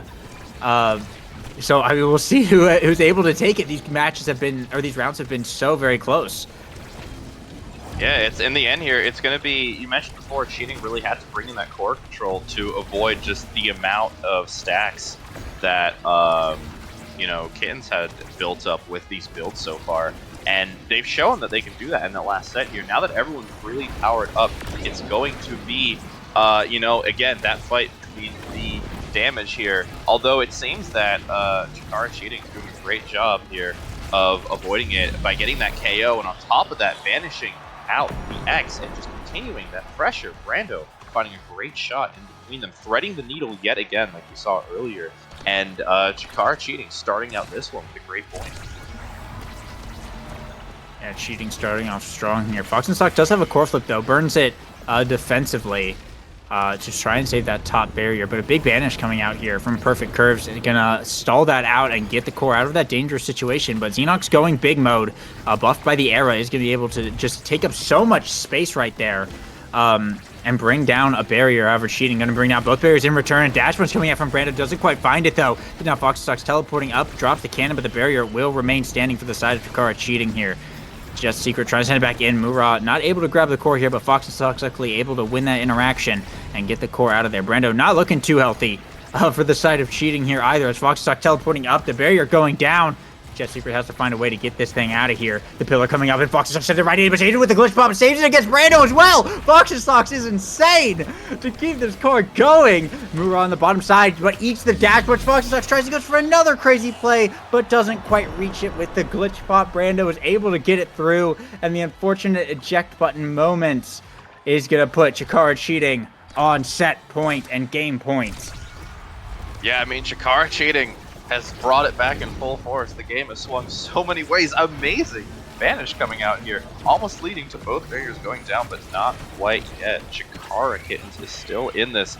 The eject button, you gotta be wary, you gotta be worried. Great flip though coming out here, gonna avoid anything too drastic happening as both teams are now in the stalemate. But as we've seen up to this point, even those small little moments are going to lead to some really big plays that can lead to points, but not quite. We're back in the stalemate, and it continues. Yeah, this tough corner pressure now coming out, but Xenox with the bumper bounce is going to find the barrier. Fox and Sox teleporting up is going to find the goal once again. Jakar Kittens going to put themselves on the board here, but it's going to be ever so close. One mistake, and it could all be over. Jakar cheating could just take it right here. Xenox does have a core flip coming up this round, but a quick barrier loss for Kittens is not how you want to start this out. Jet Secret trying to get it down on this bottom side, but Muraw's holding it down in the midfield so far, passing up to Xenox in the top side. Fox Sox though finds a KO onto Brando as Xenox brings down the barrier with the core flip, and Muraw just with the beam sends it right in, and just like that, Jakar Kittens have tied it up on match point. I mean, you take your eyes off of a player and the striker is dead. I mean, that's just how it is though in this high-paced action gameplay between these two really good comps that have been built up over the course of this game. And yeah, we're here. Set 5.5. It's anyone's sack of potatoes to take. Gotta watch out though. Barrier down on both sides. But on top of that, Chikara cheating, taking a great barrier with these rune pillars we've seen up to this point, and that is continuing. Chikara cheating on the advantage. Gonna have to see if they can press it. But now Brando on this top side pillar comes out. A nice bounce rebound is going to see Brando take the shot right through Fox and Sox. And Chikara cheating are going to take the match in an incredibly close one for Chikara cheating to take the win. It was looking really scary there for a while, but they managed to lock in and make the plays, capitalize on the mistakes that Chikara Kittens made. And I finally take it after a pretty... How long was that game? Oh, actually, it wasn't that long. It was only 20-minute game. It felt like it was longer than that. But yeah, set 5.5. They made the comeback and made it happen. I think there were a few too many eject button moments on the side of Chikara Kittens. I think Fox and Sox spent a little bit too much time using that cyber swipes offensively and just wasn't able to get back in time, and there were a few unfortunate points that just, maybe they should have been able to save, that they just weren't in a position to be able to do so, and it's those little things that end up making all the difference, like that, like we just saw, and especially how close that game was. Yeah, no, it's something you really have to be aware of, especially when the other players, Brando especially, are going to be able to call you out on where your eject button positioning is. When it's not really all that centered, when it's more reliant on one side. You just have to be careful when the core can move so quickly with what both teams have got cooking up. Still though, when it worked, Fox and Sox making really great plays. Having eject button with an ability like Imes means that you can turn a lot of situations into a, even the 3-on-2 or a 3-on-1. Jet Secret had to deal with a lot of those, making some really great defensive moves. But in some scenarios, you just can't deal with that. Unfortunately, for Chikara Kittens, just didn't have enough of those setups to fully carry that, at least in that last point. But really, both teams, I was glad that we got to watch this match, because up to this point, the matches we'd seen were a bit more on the one-sided, because we saw sort of the clashing of different team comps and how certain comps had really big advantages over the others. And initially, I thought we were going to see more of that here, but I think ultimately both teams really got what they wanted out of a lot of those awakenings and picks, and that's why we saw a lot more of sort of the swapping between who had the momentum going into those later sets. Yeah, and with that, we're going to be throwing it to a short break here before we get into Swiss round 4, the final round before the bracket, so stick around. Don't go anywhere. We'll be right back with that.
All right, and we're back with Swiss round 4, our final round of Swiss here. We got another Chikara team kill coming up. Chikara Catgirls versus Chikara Hope. Another possible banger match. Both these teams 2-1 right now, so competing for a spot in the bracket. Everything hanging in the balance right now.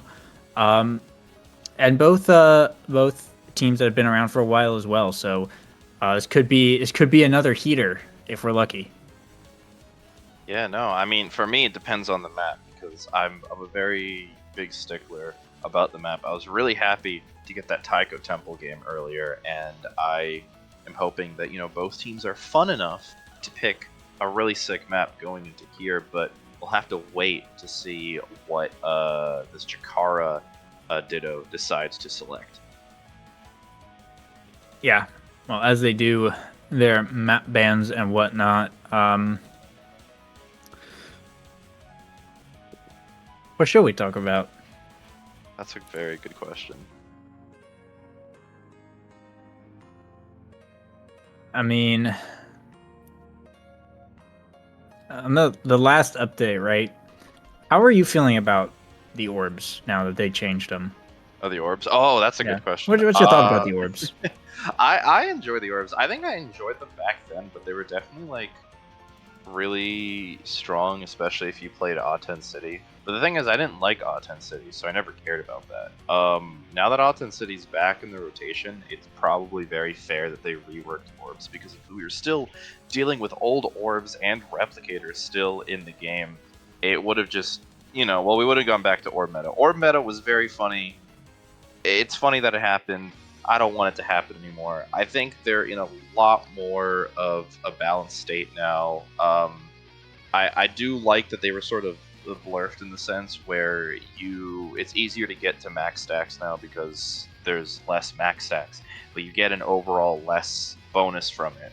So you're still quite a bit of a target because there is still quite a neat benefit to the speed from or the Ore Ponderer, whichever one you go with, especially if you have both. Although, yeah, I was gonna say you don't get both as much often, and with Replicator out of the field, there's just a lot less chances to go into orbs. So overall, both the fact that it was like buffed and nerfed at the same time, I'm personally a fan of. I'm enjoying having orbs back. I know I have a lot of friends in OS who feel similarly.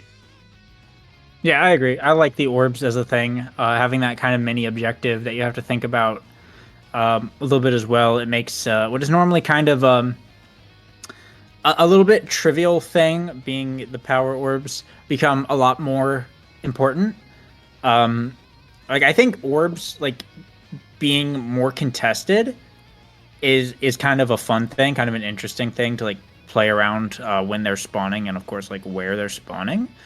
So when it was like a really big thing back when there was replicator and all that, and you could go super giga orb exodia mode. Um, it made for some interesting stuff, though it was it could be incredibly strong, especially on like Aten City. But yeah, I think it's a lot more in line now. I like the items. I'm glad that they're back. It gives options for especially for goalies to just something to just pick up. I wasn't like a huge fan of sparks, so I'm glad that there's kind of something else on the table rather than just stacking stats. You have to do a little bit of something about it. But it looks like the map has been selected. I think we're going back to Taiko Temple as people are readying up. I'm not sure what the starting awakenings are yet, though. But we'll have to see how this goes. Yeah, I mean, in general with the update, I feel like they really leaned a bit too much into the, I guess, sort of damage and offensive pressure after the initial rework. And I think overall, Odyssey has been, at least in my opinion, they've been trying to scale it back a bit by bringing in more defensive options here and there. And with the recent patch, I mean, we not only got back the Orb Awakening, so there's like more of a reason to take orbs and keep yourself healthy and get those cooldowns back or whatever. But on top of that, we also got Catalyst back to get the energy from being hit. And I feel like we're seeing more of those defensive awakenings start to come back into the rotation now to sort of offset some of the changes that we've had up to this point. Yeah, and stacks as well. One of those things that you do it when you're not getting killed all the time. Type move. So yeah, I think there's definitely a lot more to play around now at this point. But we are loading into the match. It is another Tycho match, so another potential bouncy land matchup. But looks like actually is being reset. So it may have been they may have forgotten to a set starting Awakenings, which I think may have been the issue, as I don't see any set here. So we'll have to wait on them to do whatever they need to do real quick. Oh, nope, they're going right back in. Oh, they're changing it to Oni Village. I think it was the wrong map, so I still don't see any starting Awakening set though. So we'll see it. We'll see how that goes. They might not have picked them or something. I don't know. Right. Well, I guess we'll find out in a minute. In terms of Oni Village, also fairly conventional map compared to like Night Market Tycho, it's not really as fast because there's just a lot of open space to play with. It gives you a lot of opportunities for creativity, but it's also just kind of heavily reliant on your team running a lot of those characters that can work with that space, like Rasmus, Estelle, Finny, what have you. Although Finny and Rasmus getting banned out here. Two pretty big picks on Oni, so I am interested to see what these teams are going to be running instead. Yeah, it's a Stinger aerial start as well, so like Estelle could be really good, and actually that's what we see right now. Spots locking in that Estelle, who is absolutely disgusting on this map, in my opinion, especially with an aerial start. So that's a huge win already, I think, for Jakara Cat Girls. It's going to be a Juno Kai pickup, though, for the side of Jakara Hope, who are also pretty decent on this map. So we'll have to see how it ends up playing out. Everyone going aerials except for Cotton Small on the Juno, who did pick up the Stinger instead. A little bit extra damage when everyone steps on those Slimes, Alfrex, the Strike Shot Mako, and Boomer Guy going for the Pauldrons. Doombu just going to sit on one of these barriers and try and lock it down as the game plan. But start us off real quick. Both teams kind of losing the auxiliary barrier. Not super important here. As we lock in, we settle in, we turtle up for the long war of attrition, as is these typical Oni Village games. Of course, I say that Spots finds the shot right next to Alfrex that he's not able to cover and bring it down, open up that goal. I was kind of curious about the Dubu Powerhouse Pauldrons pick, because in general, if you run Dubu on this map, you run momentum boost, because Dubu already needs that speed in a lot of cases, but especially on a map like this, or even a Strike Shot at times if you really want to run that projectile. Great secondary usage there, by the way, from Naui with that Imi play. But yeah, I guess Boomer really is just hoping to turtle more in one of the barriers. That can work, but you really have to be careful. Cotton and Shadow coming in with the Juno and Kai respectively means that Dubu's, when turtling, is going to have a much harder time to deal with that sort of combination. Yeah, they're going to be able to get the core kind of around the Dubu a lot more consistently. So, yeah, I agree. I kind of like momentum boots here personally as well. I'm not like a huge Pauldrons Dubu believer. I just like the speed. I like Hamter go fast, but so far that barrier has been managing to hold pretty well right now. Nice roll coming out here as well to keep it clear, but a lot of pressure coming out from Cotton Small. The Strike Shot from Alfrex, sending it in. They're forcing out the core flip from Boomer Guy, but getting it right back up now. Core flip has to come out from Alfrex. Burned now is core flip, but is going to be able to win the strike war regardless and bring Chikara Cat Girls to set point. I mean, we said all that, but Boomer is doing a really good hold there. We saw some great plays there against Shadow's Kai, and Shadow was making some pretty big offensive pushes there. And in that same way, though, Spots and Naui are just getting a lot more of that consistency out there, and Alfrex having a bit of a harder time dealing with that. Great kill, though.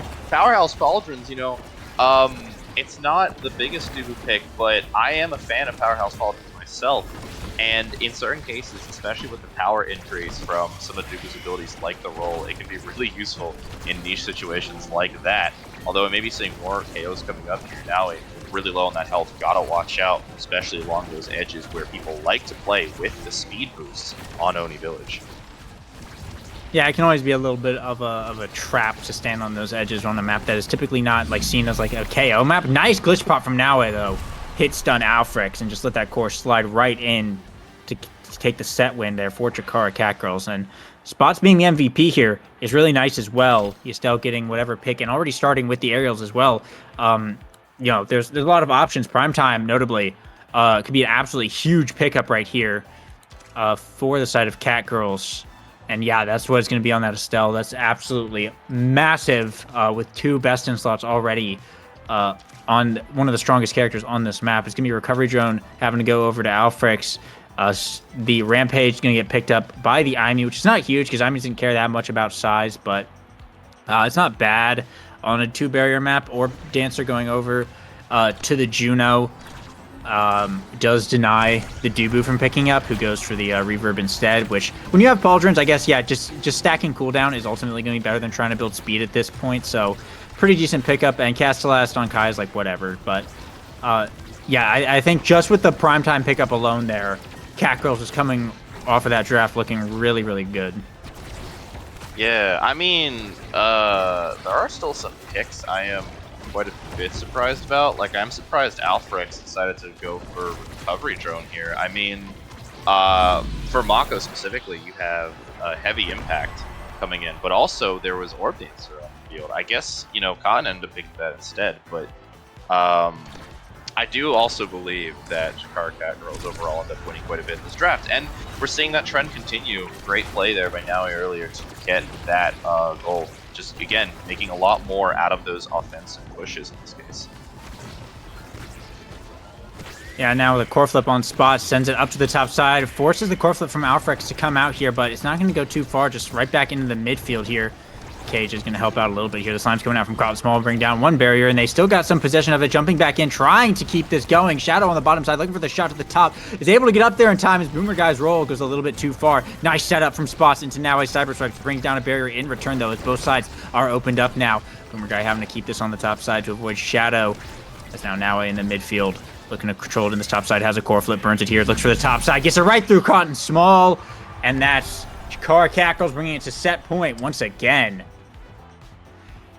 I mean, you know, Chikara Catgirls just seems to have the formula here to keep making those plays. The important part, we kind of mentioned it earlier, the second barrier is what's, you know, notably most important. And it seems that the powerhouse Pauldrons sort of turtling strat has been working out well for Boomer Guy. Being able to just keep that second barrier open while Naui and Spots keep that offensive pressure up. You know, it's what works well on Oni Village, at least as from what we've seen in this map. Alfrex has been doing that somewhat as well, but just has had a lot less chances to do it, unfortunately, for whatever reason. Maybe just the clears aren't working out, although great flip here. Cotton Small, unfortunately, is going to go back to Naui, but still, great ideas here coming out from both sides. Yeah, and Boomer Guy's been holding it down really, really well on this top barrier. The Pauldrons Dubu Turtle strategy has been paying off pretty consistently so far. I mean, now finally the barrier is able to fall, but it doesn't even matter because now in Spots just regain control of the core and are able to just score regardless.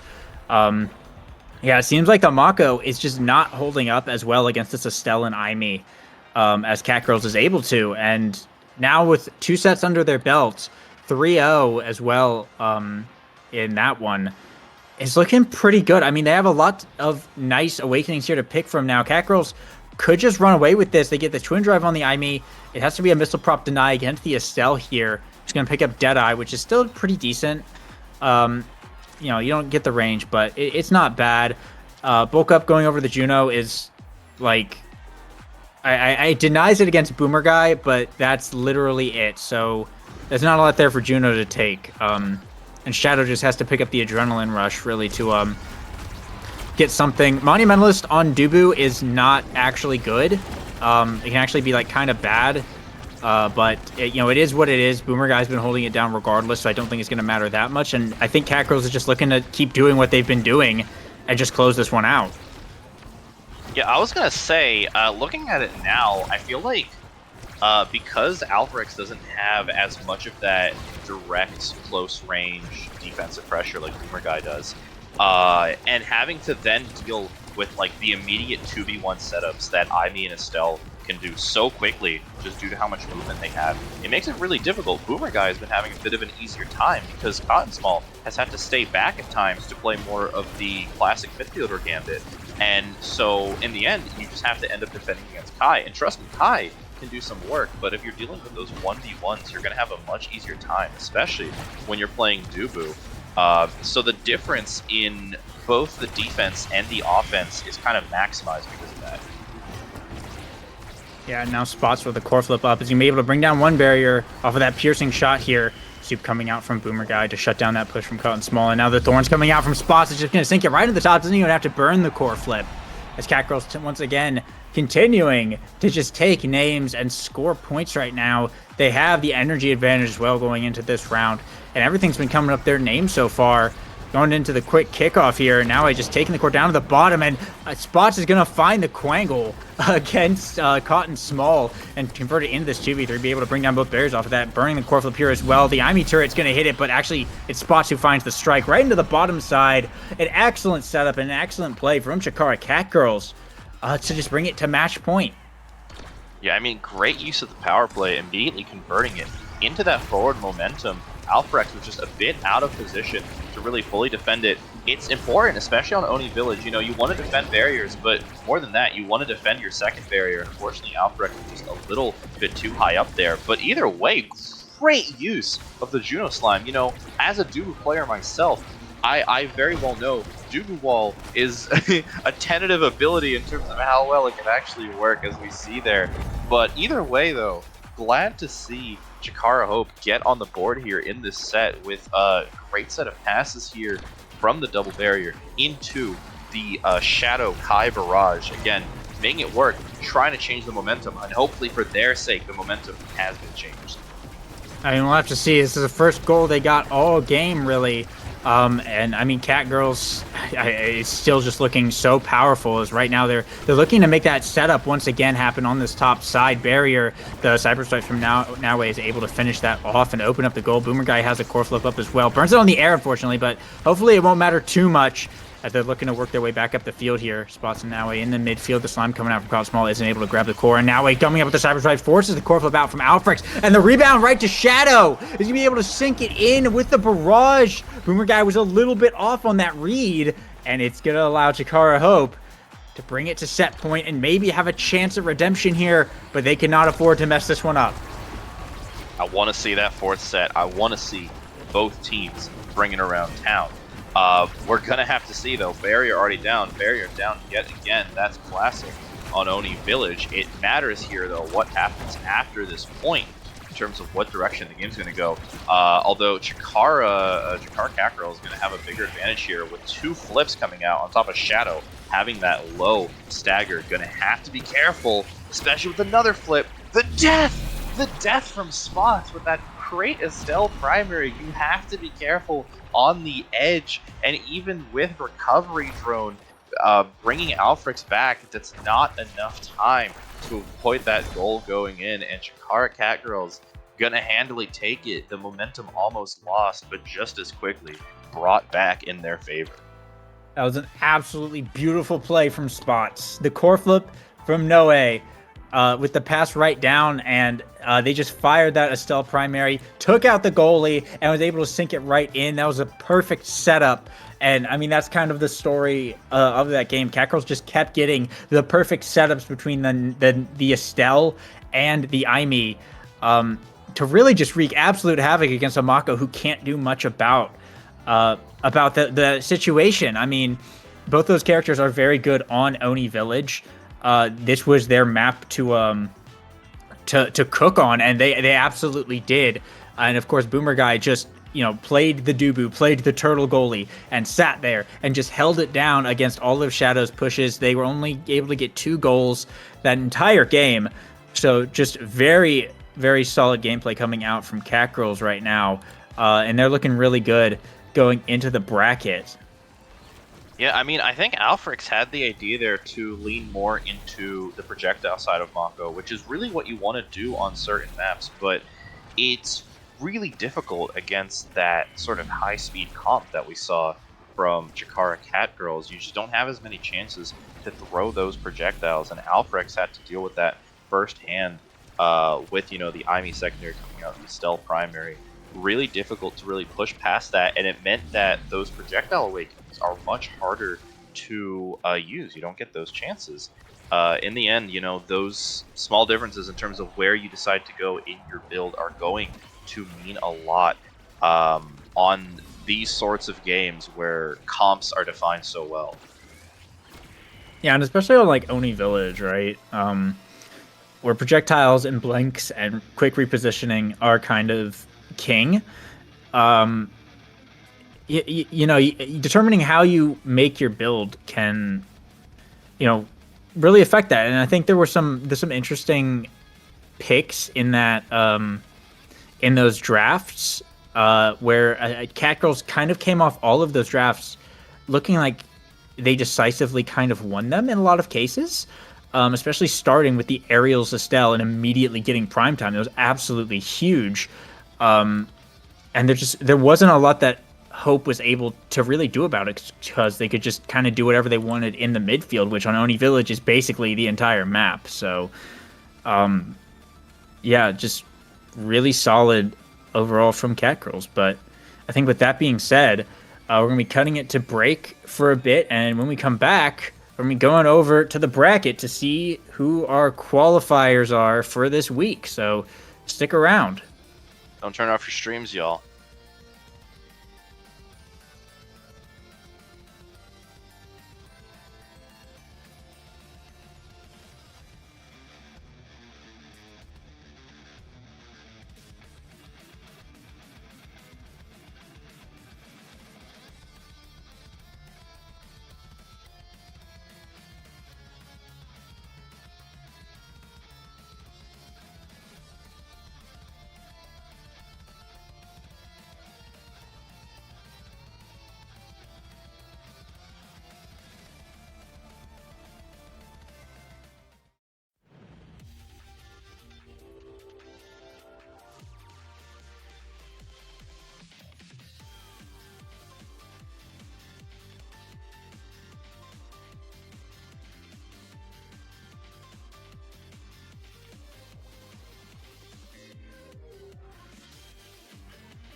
Okay, my mic is working this time. Hello, we're back. OSAS Season 6, Week 2. We're in the bracket stage. I'm here with Twisty. Hola. I remember the chat saying this guy was the best OSAS caster, and, well, what do you think about that? Wait, who was saying that? There was someone. Oh, I was probably like TJ. I don't know. I just yap, bro. I just Yeah, yap. it was probably TJ. Probably. Well, interesting top 7 we have here. All the 3-1 teams, and I think only two 4-0 teams. There's only a singular non-Chikara team. It's Real Mix versus 6 Chikara teams versus the Chikara army. No bias, but I really want the non-Chikara team to win. No bias though. No bias. Like, nothing against Chikara, but when there's 6 Chikaras and 1 non-Chikara, it's kind of hard to root for the majority here, you know? It's just not a good narrative. But a good narrative might be who we're going to see in this match. Jar to Jar, Jeff is back here on Chikara Tofus. Wait, how do I see the bracket? Exclamation mark OSAS. Well, I see the Swiss, but I don't see the bracket. Oh, if you just like back out of there, it should show you like the bracket. Or if you just click. Oh, I see. Yeah. Okay. Anyways, Jeff the Jar, known goat glizzard of the Omega Strikers community. This guy is like on the older side, and he's still cooks people. Age is just a. I'm not gonna finish that sentence. Never mind. He might be more ancient than Frightfully Fresh himself. But yeah. But I think the interesting thing is also a pretty experimental rule set this time with 3 map bans and then a pick. With the 3 map bans being from blue side and the pick coming from red side, which from the map pick alone, of course, that's very, very, very big favor to red side.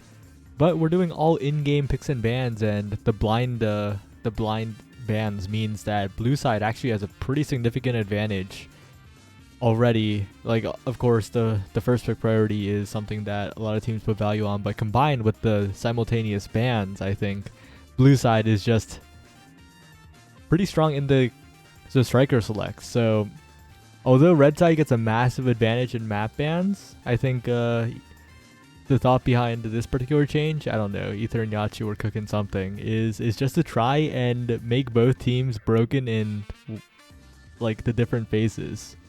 It's weird. It's a little wacky. Yeah, I'm surprised they didn't do staggered bans for OSAS. Oh, okay. So the reason we did that is because remember last week? Oh yeah. So they were like, you know, well, let's do every time saving measure possible, and some of the time saving measures are a pain. Like simultaneous bans, the way that Odyssey Interactive put into the game are obviously not competitive at all. But by giving the other team the massive map pick ban advantage, maybe they're balancing it out. Maybe they're tipping the scales a little too much. It's whatever. But I think the blue side team has won most of the games we've seen, so it is what it is. Yeah, I'm so like when you say you did all the time saving measures, you didn't do the OG format where it's just you went 4-0 and you went finale. Yeah, we could have done that one. That was like the other like break glass in case of emergency thing. But I think it was either that or this, and they decided to be a little wacky, a little wild, and we're going to Taiko Temple. We're seeing a lot of Taiko Temple. Yeah, I mean you gotta understand Odyssey Interactive. You know they know this is a party game. It's a for fun game, no competitive allowed. It's just like Smash, you know? It's just a party game. Play it for fun. And that's what Taiko Temple is. It's pretty goofy with the drums, but be pretty fun, you know? Yeah, and Taiko Temple also leads to a lot of silly moments where the core slips past the goalie by rocketing a little bit too fast. And as we head into the game... Oh? You know the secret tech of heading into the drum and it coming right back at you for fun? Oh, yeah, the edge of the drum. The edge of the drum is also a surface, which is kind of crazy. Well, we'll have to see how it goes here. I'm expecting some melee goalies, maybe even a Dubu coming out from Chikara Tofus. But again, their second pick here, right? We'll have to see if Real Mix have a big first pick on their hands or not, because this first pick has to be pretty big coming out from them. Yeah, I mean, on Taiko Temple especially, like, picks are really important. Like, if you pick, like, I don't know, what's a bad character on this map? If you don't pick, like, Asher, for instance, you're kind of shooting yourself in the foot sometimes. Not all the time, but, like, you really want those traditional stuffing characters. So a lot of, like, Ooh. core control. Yeah, you don't really need it on this map, but we see this Intaro first picked from Blood Aches. Yeah, and on the other And, side, it's Dubu Julie, and of course, a Julie, not like super crazy OP on this map. It is explosive entrance start, right? So it has Intaro first pick, makes a lot of sense. I remember Blood Aches, if I remember correctly, playing really well last week on this Intaro. So I think I've had expectations, but the comp on the right is looking a little bit easier to power than the comp on the left, I gotta say. Yeah. I mean, the comp on the right kind of has some cookie cutter characters. You got the dash punch, and you got the Iron Wall 33. Yeah, the Iron Wall 33 would have been on the Atlas. Yeah, true. I mean, this is still an Iron Wall character. Anyways, we're seeing Hoodie sleeps immediately get the barrier in 2 seconds. Jesus, and Blake's trying to cook around Grand Attack. But unfortunately, they're not going to be able to save the top barrier. Hoodie sleep. Wait a minute. I did not look at their stagger. Why are they 1 HP? Holy. Wait, maybe Yeah. they get the barrier. Okay. Yeah. Wow. They're doing so much damage. I'm not sure, but I guess they're just coordinating that well as Hoodie is so low, but Blood Aches. Watch out for Blood Aches here. As I say that, Blood Aches loses control of the core, but it's all good. Next time Blood Just Aches chill, gets let's go. control, it'll be a goal. Oh, yeah. Oh, yeah. Put it in. Wait, Digital Dog is looking a little... Never mind. They're playing now. Oh, so close. Blood Aches. No! It's cast the seconds. I mean, there are no shooting angles open, right?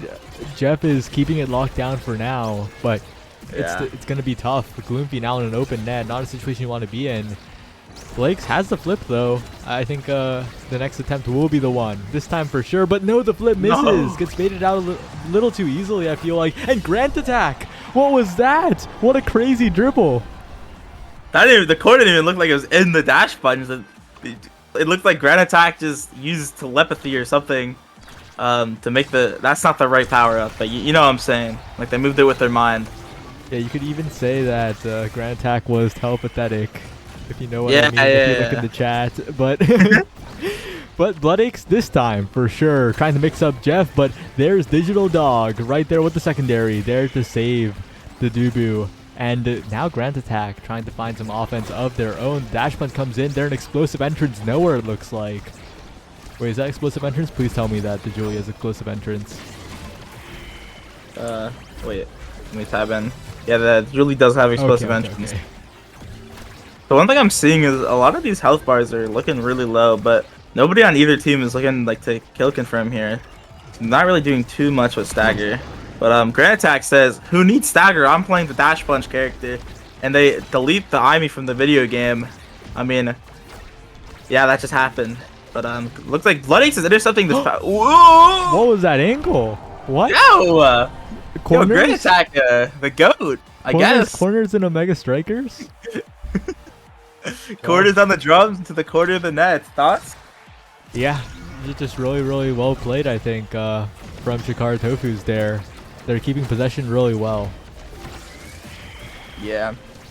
Gara Tofu is really not letting this core past them, but you know, Hoodie Sleeps is kind of putting in some work, getting these barriers all by themselves. But Grand Attack is looking pretty high on this flip meter. I mean, it's almost like they have it. Looks like they're gonna using the flip here, and are they gonna score? Oh my God, that was so close. The Dubu wall comes out. Grand Attack misses the dash punch, and Hoodie Sleeps is able to save it. Yeah, weird interaction, but a good passive dash. But Grand Attack's in position. Gloomfy and Blood Aches win the strike where it's necessary to get out of there. Now Hoodie on the bottom side, pushing up for the barrier. The barrier will be taking the flip available. Grand Attack staggered, and Hoodie waits patiently, not trying to miss this opportunity, but it still slips away. Grand Attack almost gets a crazy angle off the center, and Digital Dog now has the flip available. Uh-oh, but a missed dribble means that Hoodie is back. But Jar still has those strikes available here, and has a flip as well. Awkward position. And Gloomfy will save it. Another flip from Digital Dog. Hoodie wins the strike war. Blood Aches bottom side, but so many resources expended on both sides. All the flips are gone. Yeah, I mean, a lot of resources coming out. I mean, Gloomfire is the only one with a little bit of meter here. And let's see if they can use that momentum and try to score a little bit faster to take advantage of that early core flip that they're going to be getting. But Bloodix is looking pretty low. I mean, I don't think it's going to matter because, I mean, the side of Chikara Tofu's is really just looking for knockback kills. The spread out ping comes out from Gloomfire and then the sorry ping. Not sure what that was about, but you know what happened. Well, once again, the flip comes out down to Bloodix. And up to Digital Dog. A barrier taken, and a missed strike means Gloomfy's in a tough spot. Topside Digital Dog, a tough situation. Well played by Digital Dog to put Gloomfy in a really, really rough spot. I kept reading it as Gloomfire. I just, now that you said Gloomfy, my brain has unlocked it, so it doesn't look like there's an R anymore. Don't worry. We're all Omega Strikers here. I can't read. I'm an Omega Strikers player. Wait, no, Digital Dog not taking the Monumentalist. No. Wait, what? There's no way denying heavy impact from Zentaro was more valuable than taking Monumentalist there. Hey, it's fine. Maybe let them cook. Let them cook. Surely. Well. I mean. I don't know. I feel like this game kind of swung a little bit off that. It's fine. Does now have any impacts whatsoever? Yes, secondary is an impact, and I believe special is also an impact. Wait, how? What? Well, okay, but the heavy impact doesn't actually affect the impact part because healing doesn't scale. But, well, now hits 2 people with special and secondary, and whoa, grand attack in the middle of everybody. Positions perfectly in the center of the field. Yo, Grand Attack is looking like the GOAT. What the heck? But yeah, heavy impact is like really good on now, but it's not monumentalist, you know? Yeah, I mean it would go well with Manu because you Yeah, can it snipe really people would. with your secondary. Let's see if Jar can save this barrier here. And Bleaches is just barely hitting it around the barrier. Quite unfortunate, but the Oni's Blade comes out and no passive. One hit off that passive. You got that passive is probably the barrier. But Jeff the Jar, unfortunate, being locked out of the strike there with the elusive. But Blood Eggs! Barely missing the core! It's fine, it goes in. Yeah, good passing play, but I think it would have been even better if they got the KO on Jar. Especially because Bloodix has that adrenaline rush, right? If Hoodie and Bloodix combine for some burst damage while the now's cooldowns are down, they could make something happen, but I don't know. It's just an interesting game state. Yeah. I mean, I'm gonna be real with you. I zoned out of what you said, but I'm gonna just agree with you. Yeah, that's exactly what I was looking for. Yeah. Anyway, wait, did Bloodix flip? Oh, I mean, it got the barrier. That's all. It got the core up. But Grand Attack now has positioned this core, and Gloomfire able to bait out the flip with their own flip. I said Gloomfire. Gloomfy able to bait out the flip with their own flip. But Digital Dog is now the only one in this core strike arena with the flip unlocked. Oh, and Grand Attack's in a scary spot. A pass comes in, but the dash punch goes a little bit wide here. The flip blocked away by Gloomfy. Not enough pressure to get past the Mako goalie here. And now Hoodie with a lot of stacks stacked up. Has the speed to work with in the midfield, but Grand Attack once again pushing forward. Hoodie actually sends it away, and Bloodix is there as well, but Jeff just keeps standing. The Ancient Dubu continues to defend, and with the help of Digital Dog, the barrier will stay up, but Bloodix gets a kill. That's adrenaline rush speed. That's cooldowns reset. For the Zentaro, can they make something happen? Ooh. No, Bloodix saves Zentaro. What the hell? No, that was a now secondary bouncing off the drum. That's really weird though. Dude, Direct the Jar. Okay, I commentator casted it. I agree. Yeah. Yeah. I mean, he was holding it down until I said that. My fault. Gloomfy now in a tough spot, needs to be the one holding it down, but Hoodie's back. Hoodie has so much speed with the stacks on stacks, and if Bloodix gets one pass, but actually pulls the trigger a little bit too early. Bottom side from Grand Attack, looking a little bit like a certain old Juliet player there. Grand Attack though this time goes in with the dash punch, flipped away by Gloomfy, but those cooldowns are disappearing here. Yeah, I mean, okay. I guess I have no time to talk. I was gonna say something. Yeah, I remember what I was gonna say. Do you think I've influenced like results of like OSAS because I'm like okay. Yes. You have. Bro, imagine if I just never casted. The history of OSAS would be different. Different teams would be winning. That's kind of crazy to think about. Anyways, a lot of damage. Blood Ace is looking really low. I'm seeing a dash punch coming out, and they evaded it. That was a crazy evade, actually. They're still looking pretty low, but Hoodie Sleeps is able to get that barrier with the flip. I mean, I wouldn't say the best trade, but at least you got it. Digital is forced to use their flip. Ooh. And I guess the middle drum is Blood Ace's best friend. Yeah, that was the perfect spot to get the shot. Jeff was not ready for that one, and this Zentaro is just stacking up a lot of Scary Awakenings. This is important, though. Will you go Catalyst or will you go Stinger? Catalyst definitely the better pick here, not getting baited into Stinger, and that's going to be a forced Stinger deny on Jar, right? Unless, no, actually goes for team player. You could go Stinger here, you could go full damage mode, but they just take double energy, which is also very, very good. I mean, if Mako went Stinger there, I feel like that would have gone crazy. I'll be real with you. I think both these teams just want to play core control. But like, this Zentaro was adrenaline rush. It's fake. It's fake. It's fake. Surely. Gloomfy should have Stinger gone is not real. Gloomfy Nobody took pick Stinger, so it's not. It was never in the game. Okay. Yeah.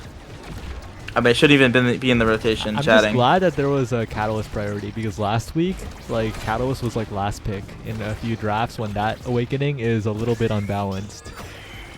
Oh yeah. Look at that. Bloodix is building up flip so quickly. Oh wait, what the heck? They just used flip. They already have a meteor. I'm seeing a dash punch though, and they saw the vision. Oh my god! What a strike from Hoodie Sleeps. Yeah. Just really well played across the board from Real Mix. They're coming alive here. They're trying to be the last non-Chikara team still standing, and right now they're looking like they're going to be that team. Yeah, I mean, they're all performing really well here. And oh wait, that was a drive-by dash punch. What the heck? That's always so funny to see. Wait, oh my god, what a strike for it! They get the double barrier. Yeah, and Gloomfy's playing these situations pretty well, not losing too many barriers here too quickly. And now Hoodie with the speed. Of course, this Aimi is building up stacks as we speak, so getting to be an even bigger midfield threat. Can't quite get a shot to the bottom corner, but they'll have many more opportunities, especially because Bloodix has built up another flip, wasted there, but the Catalyst energy generation is no joke. Bloodix is going to have another flip before too long. Yeah, Bloodix building these flips really fast. I mean, Catalyst is weak or what? Let's just put Fire up in the game too. Thoughts? Anyways, Bloodix trying to make something happen here. But unfortunate miss on the pass to Hoodie Sleeps, but they both have control, and unfortunate not able to convert there. See, Grand Attack can get this goal, and it just passes through. Wait, the core is too fast because overtime Bloodix can't score it there. That was such a good play by Grand Attack, but it's so funny when the extra dash range comes into play like that. I mean, that was a flying Grand. I mean, they call it the flying Phoenix. I don't know what it's called. It's something with a bird. Yeah, it's like sure. the. Now I can't remember because it's Flying Phoenix. Oh, unfortunate. Whoa! What a dribble! Oh, Pop was open. Alright, it's fine. Now Bloodix topside Grand Attack, tough spot, but gets saved by the drum there, and a good stun by Jar means that goal will not go in. Grand Attack in a perfect spot. That's another goal for Chikara Tofus. They're turning this game around pretty quickly. Yeah, Chikara Tofu said denied win, and they started winning. Also, wait, what is that emote that Just the Jar has? Oh, it's one of the new community ones. I guess they finally added them. Really? I'm surprised that they added something. Yeah, I need to check if other ones are in from this batch because there were a lot of requests. I see.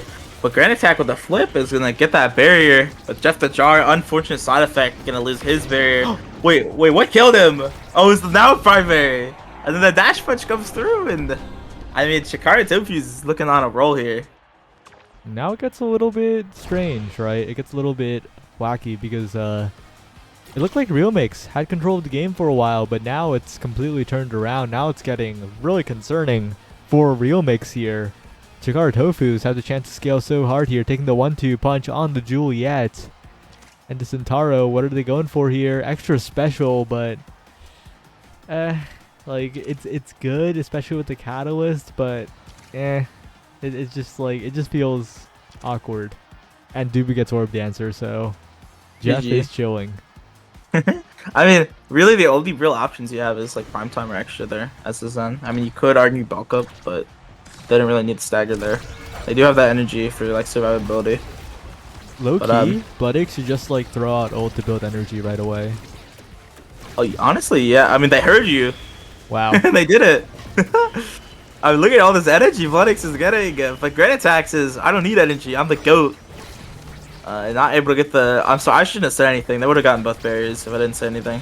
Yeah, now Bloodix's flip. That could be the goal there, as Grand Attack did burn the dash punch. Goofy's holding on top side, burning a lot of cooldowns, but the flip is wasted. Bloodix also stops the flip there, which might be good depending on the offense coming out from Hoodie, but Grand Attack's in there, has the flip. Perfect timing as well, but Zataro will stuff it away. Now Hoodie needs to be the difference maker here. Jeff has been pretty good at stopping Hoodie so far, but has the strike there as well. Bloodix now top side, trying to build up enough energy, trying to do a little bit of damage here too. And the Grand Attack almost snipes that, but the secondary from the Mako is enough. Now Hoodie top side, looking for the secondary again, has the flip. Looks for the bottom side, but Digital Dog is there, and the offense of Real Mix finally will get the goal, but I just can't shake the feeling that it just took too long, and Chikara Tofus won't let that happen next time. Yeah, you know, one thing I'm picking up is that I'm seeing Bloodix actually being in the midfield position most of the time. And Hoodie Sleeps is kind of in the forward position. But then you have stuff like this, where Bloodix is in there. It's kind of weird how they're positioning. You know, it's chill. I like how they're flexibly positioning. Yeah. Kind of reminds me of when Aris Kitten Club was doing the IME forward experiment. The Ivy forward experiment. Wait, Bloodix almost has this. They have the flip, and it's in. That's how they need to play it, right? They just need to get the barriers, let Bloodix build up the flip with the ult, with the extra special reduced cooldown, and just flip it in. And they could do that every single point, basically, because they had the catalyst. If they could do it again, I think they've got the game plan down. Yeah, I mean, yeah, flip. All you're missing is fire up, bro. But let's see if they can convert on this barrier here. Oh, just that Jar missing. Unfortunate miss on the strike. But Grand Attack is in there. Get him in. Okay, wait. What if I say Grand Attack sucks? Then will they get both barriers? I'm not gonna do it, but like theoretically, you know what I'm saying?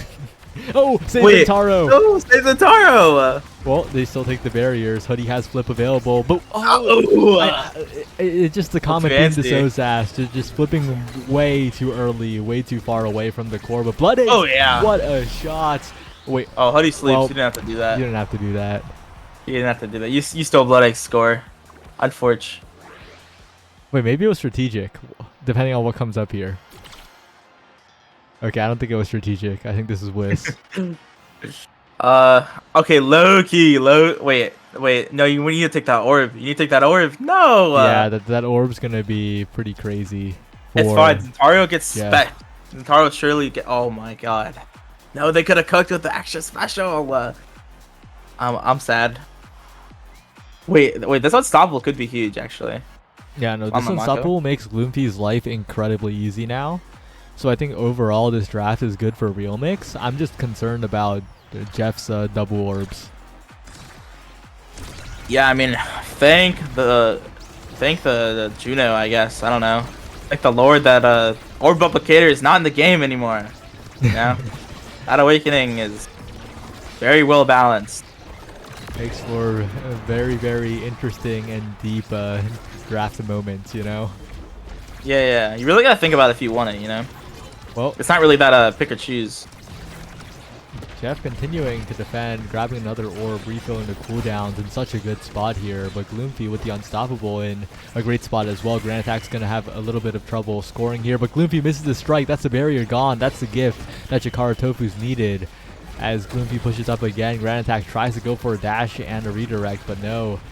It's just a flip used at a good time, but the Tofu Fortress is used at an even better time, and Bloodix goes flying from the drum, stays alive, keeps the recovery drone for now, and Grand Attack's also kind of in danger. Really good elusive from Bloodix using the ults, getting out of there, and Hoodie wins the strike war. Yeah, I mean, Hoodie's getting in there, but unfortunate. What the? That core is moving really slowly, honestly. Yeah, that's tough. That's really, really tough, because that's like the #1 thing in terms of offense, right? Yeah, you can get the barrier, but if it goes to their side immediately after, then they can just score on you, and It's why I think a lot of people are really good at taking barriers, but not very good at winning the point afterwards. But here, Bloodix trying to do both, trying to take the barriers immediately, but the Tofu Fortress again, Jeff has so many cooldowns available. Yeah, I mean, Jeff is kind of just the iron wall here, but Bloodix with that flip, they're going to be able to get in there, and they flip from the corner up to Hoodie Sleeps. Not quite able to convert here. Let's see what Hoodie Sleeps can do with this Odie's Blade coming out. And this core is just not getting to the blue side, or Real Mix's side. But, I mean, Grand Attack almost had a play there. Yeah, up to Hoodie Sleeps, but Grand Attack is just in the way. Oh, unfortunate double barrier. Oh. If they could score, it's fine, but will they be able to score is the question. Really good primary. Bloodix at the Imi turret. Jeff getting stunned up, but Bloodix keeping possession. Now Hoodie needs to not rush it. Gets the KO on Jeff. Resets the orb stacks. Wait, that's actually, I mean, that could be the game changer. Huge. Well, it's only 5 orbs. But it's still pretty huge because there's only at the very most 3 points remaining in this game. Yeah, that's true. Oh, unfortunate own barrier from Bloodix. But I mean, fortunate double barrier from Hoodie Sleeps. And this flip, I'm seeing this flip and it's up. And Digital Dog catches it. Yeah, the flip usage leaving something to be desired, but Hoodie's still in there, still maintaining possession, still has the flip. That's going to be coming up in just a second here. A flip used on the defense by Gloomfy. Needs to get out of the situation. A flip used in the midfield. It's kind of awkward, but Hoodie can still convert here with some good play, with some good strikes. With the Imi turret as well, but Jeff is still holding, still striking it away from the net. As Digital Dog is flip available too. It's burned away. Good bait by Bloodix. Continuing it forward. And Gloomfy, what a snipe from the other side of the map. And this might be the game. This might be Real Mix keeping their hopes alive. Hopes and dreams on the line, and the only non-Chikara team in the bracket. I mean, let's see if they can keep that alive. See honestly if they can take it. That'd be kind of cool. You beat the Monopoly, and it's looking like they are going to take it. I mean, both barriers down in 10 seconds. And Bloodix with this flip, they're gonna flip and shoot bottom, and that's the game. Well played, Real Mix. They take out Chikara Tofus in a very close game. They stay alive, and yeah, just well played across the board, I gotta say. Oh yeah. Oh yeah. Well, honestly, I was gonna say honestly, Grand Attack is cooking, but I guess they didn't cook enough. You know. Unfortunate. Yep. Well, we're heading right into another matchup. Oh yeah. Get me in there. Well, I'm already in there, but you know, get me in there. We're probably gonna swap lobbies, so. Okay, get me in there. I need to wait for them to make it. Where are they? Wait, does Hoodie Sleeps normally play Kazan? Sometimes. Yeah, I think. I've seen them on Kazan. I think there was a funny gif of them dying on Kazan, I think. Do they play midfield Kazan? I don't know. How does that work? I mean, I guess he does need traditional comps. If you just win. Well, I'm gonna head into their lobby now. Get me in there. And invite you. And there we go. Oh, yeah. I love Dog Girls. That kind of goes crazy. Yeah, I Love Dog Girls is a bit of a long-standing OSAS player. We're gonna be seeing a Chikara Conquest versus Chikara Kittens matchup here. It'll definitely be a little bit interesting.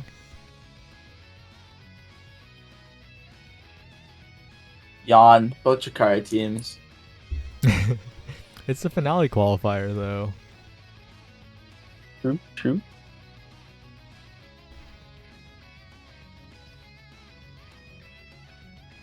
Wait, did blue side won again, right? Huh? What? Real Mix was blue side, right? I think. Yeah, they were. Blue side won again. It was weird because the lobby screen said enemy team won. Even Oh. though this side was Well, real we mixed. we don't talk about that. But blue side won. You know, Yeah. as far as I can remember, which is just the previous 2 matches. My memory is pretty short term right now. Blue side is winning. Maybe red side is not the play, guys. Maybe red side is bait. Maybe the character pick ban priority and not getting tripped up by blind bans is better than getting map pick priority. Yeah, maybe. You know what's also crazy? I have a friend named Zenock that I like met in quarantine, and now we have this other person called Zenock in the lobby. I guess it's Xenox, Yeah. but still, kind of a crazy coincidence.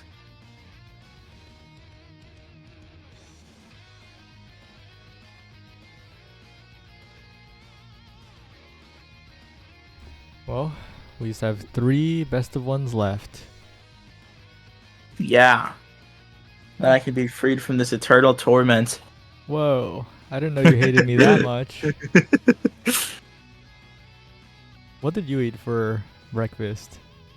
I think I had like a blueberry muffin.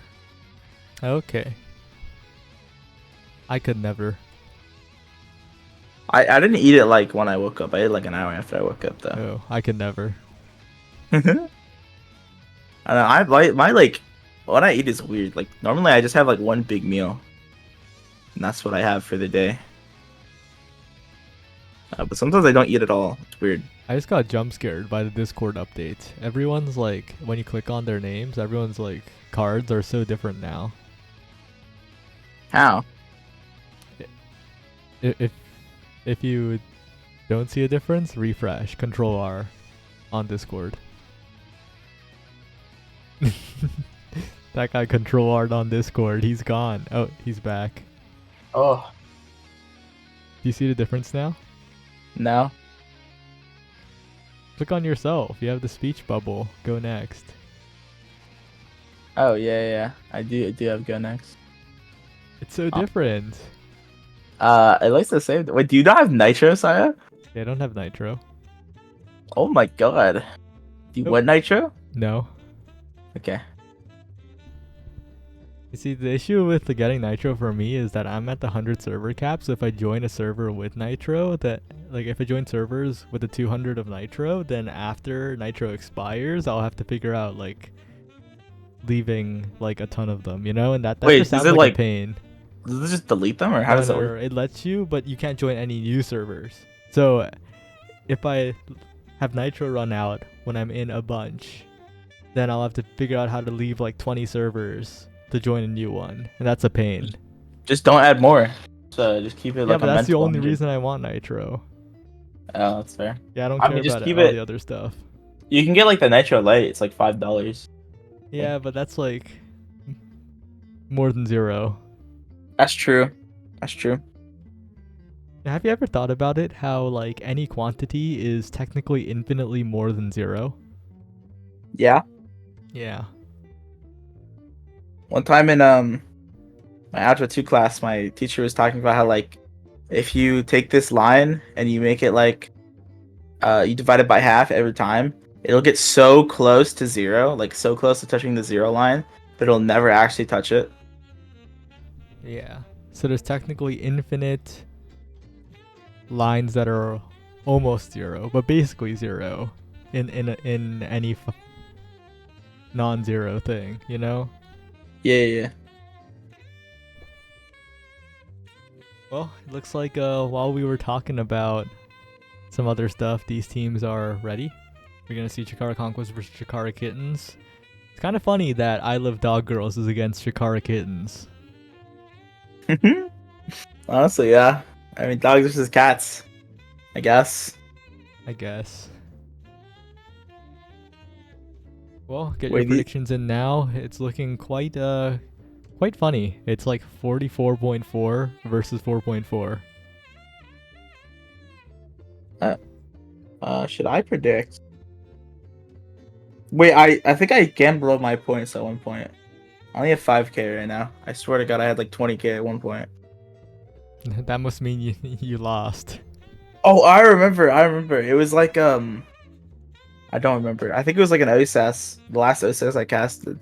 And I put all my points on this one team, and they went up like set 3-0, and they were about to win, and then they got like reverse sweeped or something. Ooh. That's a little tough. It was something. Anyways, no more gambling for me. Everybody else should gamble though. It's very healthy.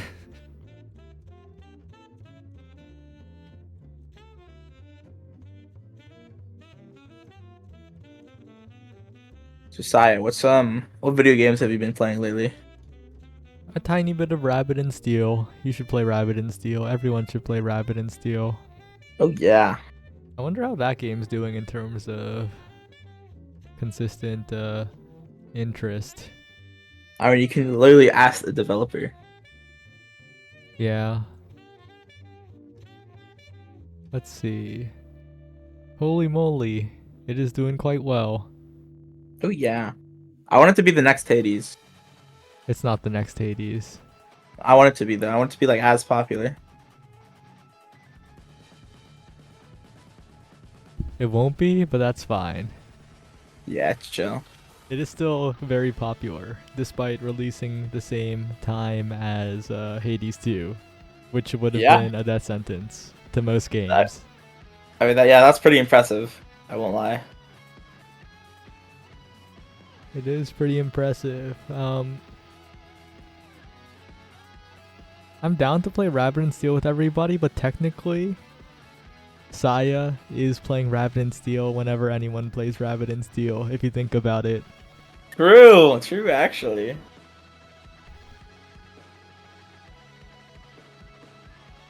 Well, it looks like they're all ready, so after this long and grueling wait where we talked about like 4 different things, we're finally getting into game. It's Night Market again. It's Night Market and Taiko Temple with one Oni Village for fun today. Honestly, I think the main reason, like the good reason of ever having me on cast is me yapping during downtime. You might be a very good downtime filler. Oh yeah. Wait, we're going to the night market. Okay. It's spec peak. So, any thoughts on that? Okay, I'm thinking X, bro. You know, thinking of pulling out the X, and you get that specialized training. Your ult's gonna hit really, really hard. We're seeing some stealth bands come out. You know, honestly, Kazan could work too if you want to go damage. But like spec isn't like as popular as it was. Zentaro ban, no. Okay, well. I've never. Oh, what were we gonna say? I was gonna say I've never seen Zentaro banned in tournament before. Smile. Smile. Seen this Juliet getting locked in. No, honestly, I wouldn't be surprised if everybody went peak. Yeah, I think generally the later you go in OSAS, the safer teams tend to play. And they're already playing pretty safely at the start too, in terms of starting Awakening picks. So, yeah, I think that's gonna be it. Unless we see something goofy with spec training, I think if a team was gonna do it, it's the team on the left side here. Spec trading era, it's real. Yeah, no, I don't think so. No. Hear me out. Mani. Oh, there's the X. The X. It's the X. The X we were looking for. Wait, this changes everything. And the X wants back. The only person in the lobby. Wait, they went. No, they went siphoning one. They're out of nowhere. It's okay. If Xenox should just KOs everyone, then it won't matter, you know. True. Look at I Love Dog Girls' HP already. That's well, I'm Maruru, just gonna. Right? Huh? I'm pretty sure that's Maruru. I'm like. No, Maruru is J Dog. No, but they got forced to change their usernames again. What do you mean? Wait, is that Maruru? It's not J Dog though. No. J Dog's account, main account, if his name swapped it to Maruru. Yeah, I'm pretty sure. Wait, we have J Dog in the chat. But J Dog, didn't you change the name back? Dude, I remember I was screaming with J Dog, and I just got I got cancer for what she was telling me. You got the J-Dog account and the Maruru account. Oh, that was Oh. such a that was so tough. It was possible, but not realistic. Wait, who'd you get forced by, J-Dog? Was it John Odyssey? Is it possible to change your username to Mega Strikers? Yes. You send a support ticket and they're like, sure. Yeah. Wait, I thought that I was like, why did the Air send out their barrier? Why did they take the barrier? Like, wait, that's their barrier. Yeah. We have seen a few own barriers, but I don't think we'll see too many in this particular game. As Xenox is in there, because Xenox is kind of being a pain for both teams. You know, J-Dog, you can just play on your Smurf called J-Dog. And you can keep your main account Maruru. Oh yeah, that does make sense. You know, swapping names for qualifiers and OSAS and stuff, that like gets messy very, very quickly, doesn't it? True. Imagine. Wait, Xenox, put it in! Oh, No! what a clear! What good patience and what? Oh well, stepped too far backwards for the clear and didn't step forwards again. But Oh! okay, well that's another KO. He's dying. Oh, wait, what? Oh, the glitch pop. There's a glitch pop. Okay. Sorry, do you use OBS or Streamlabs? I use OBS. Why? I don't know, I'm just curious. If you link your Twitch account, does it show like the chat? Like how Streamlabs does it? Yeah. Okay, okay. I gotta do that then. Damn. Yo, I love dog girls. Get in there! Get in there. Yeah. It's still gonna be a tough situation though, because Chikara Kittens have been looking pretty solid, I gotta say. They're moving up. They have the X era on Night Market. Of course, they're a little bit past their prime. The era of X era is a little bit behind us, just a tiny bit, but it's still very good. You know, it is still. You press the speed button, you get in there, you shrink your opponent, you make the X big, and wait a second, the flip. No reaction time, unfortunately, just a little bit too fast. You know, bring me back to November when Mako came out for the first time and you ran Era X Mako and it's the most broken thing in the world. Oh yeah, and right before that where you ran X double brawler, wasn't it? I don't remember. Sorry, I wasn't really following meta era double brawler. There was an era double brawler period. Oh yeah, I remember that. That was kind of funny. I wonder what Anyways. teams are gonna pull out this weekend for liftoff landing. Yeah. I mean, they'll probably just go comfort picks, I'm not gonna lie. I'm gonna see a lot of that, but I'm interested to see what a lot of like the scarier teams are trying to get an edge with. No! The log buffer! Stuck in the animation. A tough situation. Quite unfortunate for Chikara Conquest, but you know, Chikara Kittens are getting in there. Oh wait. Siphoning Stinger? Is it time? It's time. Or it could be Might of the Colossus. I think it's low-key Might of the Colossus. Yeah. Okay. Well, is the Stinger on Aimi? Is it time? It's never time. Stinger's fake. We all know this. Okay, Stinger on Era. Is it time? Era's not Really? going Stinger. No! Stinger's weak! Stinger's weak! But yeah, it really was a Stinger Aimi there. I will say that would have blown the game wide open in the favor of Chikara Kittens. But maybe they don't need it. Maybe they'll win anyway. That aerials, that projectile size really came in clutch there. Oh, Xenox is getting in there. Xenox, get in there! Oh, I mean, all I'm saying with Stinger, they would be cracked already. Yep, with Stinger they would all be dead. But Yeah, it's fine. the entire enemy team would be permadead, actually. Wait, I Love Dog Girls? Oh, good stun by Xenox. Let's see what Xenox can cook. No speed gate needed. Maybe the speed gate was needed, but Mura trying to make something happen, but oh wait, what a dribble actually, or not dribble, like what a shot. Oh, tough Pretty spot. good. Good save by Mura though. Wins the strike war. Triple banish. Oh, and Xenox gets in there. I Love Dog Girls in a tough spot here. Can't quite get anything. And now Fox and Sox goes in. That's a flip right in front of the net. The hit stun attempted onto the goalie. Still saved away. Very well played there on the defense, but they need to get some offense going because Fox and Sox is on point on the clears. Yeah, Fox and Sox is kind of just this iron. Like they're doing what the Dubu wants to do, but also having the offensive pressure on the Amy. My bad. I cast a curse. Yeah. Okay, honestly, if I didn't say that, you think they don't get scored on? Yeah. Oh God, what have I done? It's kind of crazy how immediate it is. Like you don't even finish your sentence and then it happens. Yo, I'm cursed. Wait, this double barrier? No. Alright, Oh. since Xenox uses the flip, Bull Rush coming out and through 3 people. Oh, the X Maximus. I mean, they just punch it through, I guess. Yeah. Not doing any strike resets, just straight up striking it through, I guess. Yeah, strike reset on the first strike would have gone pretty crazy. That would have probably scored it on its own, but they still managed to get it, you know? Yeah. See what Xenox can do here with Fox and Sox getting that bottom barrier and the Dubu wall. Yeah, my bad. Dubu wall came out and the barrier was taken. So, okay, flip for tempo, flip for tempo. Flip to keep the momentum up? No, flip for tempo melon. So true. I don't even think Tempo's watching.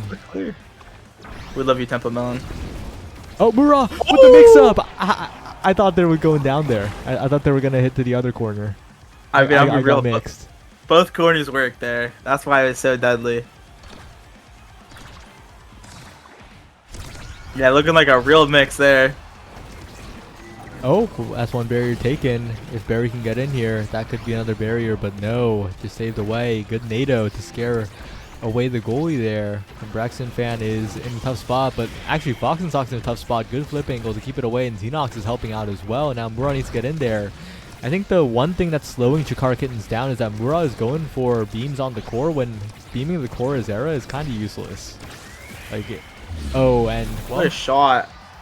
Yeah, very crazy getting enough time to play. 2-2 again. Last time it went Chikara Kitten's way, but Chikara Conquest could make it different this time. You want to just call them Kittens and Conquest, respectively? No. Just like one word names doesn't roll off the tongue. I don't know why. Wait, what a save by Fox and Sox. Still a tough spot though. The Rune Pillar, so good saves by Fox and Sox. Yeah, just getting out of the situation. Yeah, so what Xenox can do here, getting that bottom barrier. Well, I Love Dog goes get the other barrier, not quite. And Fox Sox is looking. God damn! God damn! I was like trying. I noticed what I was doing, and I was trying to change up my sentence, but I didn't change it up in time. What team are you cheering for? You're cursing both of them. wait, let me try this. Wait, when it gets on the Dubu side, I'm gonna say they're holding it down really well, and I want to see what happens. Big double barrier. Trying to make something happen with that enemy turret coming up, and Braxton Fan is doing a really good job at holding this barrier down, and it's still not going down. Xenox not able to get that. I Love Dog goes with a shot and right around Fox and Sox. Yeah, moment of hesitation for Fox and Sox. Doubted, right? They had the right idea, blocking the center, but they dipped down for a fraction of a second, and I Love Dog Girls found the opportunity there. And this is a big draft. That's 1-2 punch on the Juliet, and really scary awakenings that can fall down here. Hot shot for the Rune possible as well. So hot shot probably good to be denied here. Nah, I think it's Yeah. I think it's I mean, X gets size. I mean, size is weak on X. Thoughts? Size with might, right? This is an X that is scaling quite nicely. Yeah.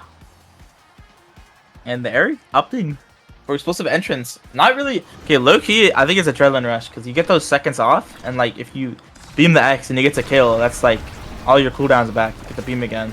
Yeah, but Murad just needs to start beaming either Xenox or I Love Dog Girls. Like these beams are the only thing Chikara Kittens is like really doing awkwardly. No. All right. Let's see what Xenox can do. Get that bottom barrier. Let's see if they can get that top there. The barrier crazy in the way, and unfortunate not able to get that barrier. But Fox and Sox trying to make something happen. But that double dash punch coming from I Love Dog Girls, and that's another point on the board for Chikara Conquest. It's that point in time. Murrah, you gotta be cringe. It's time to shrink I Love Dog Girls on cooldown. It's time. No, stop using it on the core, please. Oh, almost. That would have been crazy if they didn't bell ringer. All I'm saying. Well, Xenox is getting in there. Murad's getting in there. A lot of speed to work with the Chrono Boost era with a lot of mid control. Getting a good shrink onto Very Crazy. Xenox is sized up as well. Tobu Fortress actually doesn't quite get the pull away, and they get the barrier. Wait, look at Fox and Sox. They were in there. Did they get like vanished or something? Oh, unfortunate by Breakson fan. I think that's how you pronounce it. How do you pronounce that Pokemon? Is it Breakson? Let's let the chat tell us. Yeah. Jack, can you like quickly like say words that sound similar to the correct one? Wait, Very Crazy has this flip, and the Dubu here also has the flip. Wait, I swear every time I try to call it flips, I'm like, okay, nobody has energy, and then I look and everybody has the flip. And then I end up saying everybody's flip individually. Good coverage by Xenox. Good defense by Very Crazy. One barrier taken. Isle of Dog Girls pushing forward as well. The flip available. They don't want to use it here. Cold ramen. Barrier taken. Oh, and a good dash punch. Really good patience by Isle of Dog Girls. And a bit of an awkward clear by Fox and Sox. It's a tough situation, but there you kind of just have to go back to the corner. Yeah, unfortunate for the side of Shikari Kittens. And Very Crazy, the only one on this field with the flip, but Mura is looking pretty close. And Very Crazy, no, missing the strike, and they die for it. Oh, but see what Fox and Sox can do here on the offense. With Xenox and the AB turret coming out, but Bryson Fan is refusing to lose his bear and takes the enemy. And Isle of Dog Girls just splits it through. Again, Shikara Kittens, they were looking so good, but they can't convert on their offense. They might get a barrier here and there, but when the core bounces back, Isle of Dog Girls is always there to convert, and that's a catalyst. Rune has to pick up that catalyst. No, because the X is going Rampage here. No, but the Rune has to pick up the catalyst. Dex needs to pick up the catalyst. The Imi needs to pick up the catalyst. Catalyst is fake. There's no way Catalyst Prio is that low. What? You should make an announcement. You ping all the OSAS people in the bracket. Tell them to pick Catalyst. That awakening is very, very, very strong, and somehow the triple stagger Dubu got it on like 5th pick. For fun. Maybe this is Shikara Conquest winning because Briggs and fans now are just gonna be able to tank the Imi turret for energy. Look at that! It wasn't intentional, but Briggs and fans should be intentionally tanking Imi turrets now. They have so much dagger, and they can build up energy so easily, but it doesn't even matter because Isle of Dog Girls and Very Crazy are just winning on the other side of the map anyway. What a strike war. I mean, okay, Shikara Conquest is kind of put in some work. If they lose this with Catalyst, that would be quite an upset, but like, they're just looking so strong. Wait, I kind of like the way that Very Crazy emoted there. Looks pretty cool. Oh wait, they're doing the Oppa Bug strat. They run for the middle. I don't think that's the Oppa Bug strat. No, you do it off kickoff. Oppa Bug always does that. A lot of players do that. Yeah, but I saw Oppa Bug do it first. Just Oppa Bug strat. Well. You break the fan. Tank the turret. Tank the turret. Okay, one. Wait, here it is flip. Oh. Well, that's not what we wanted to see. Breaks and fan.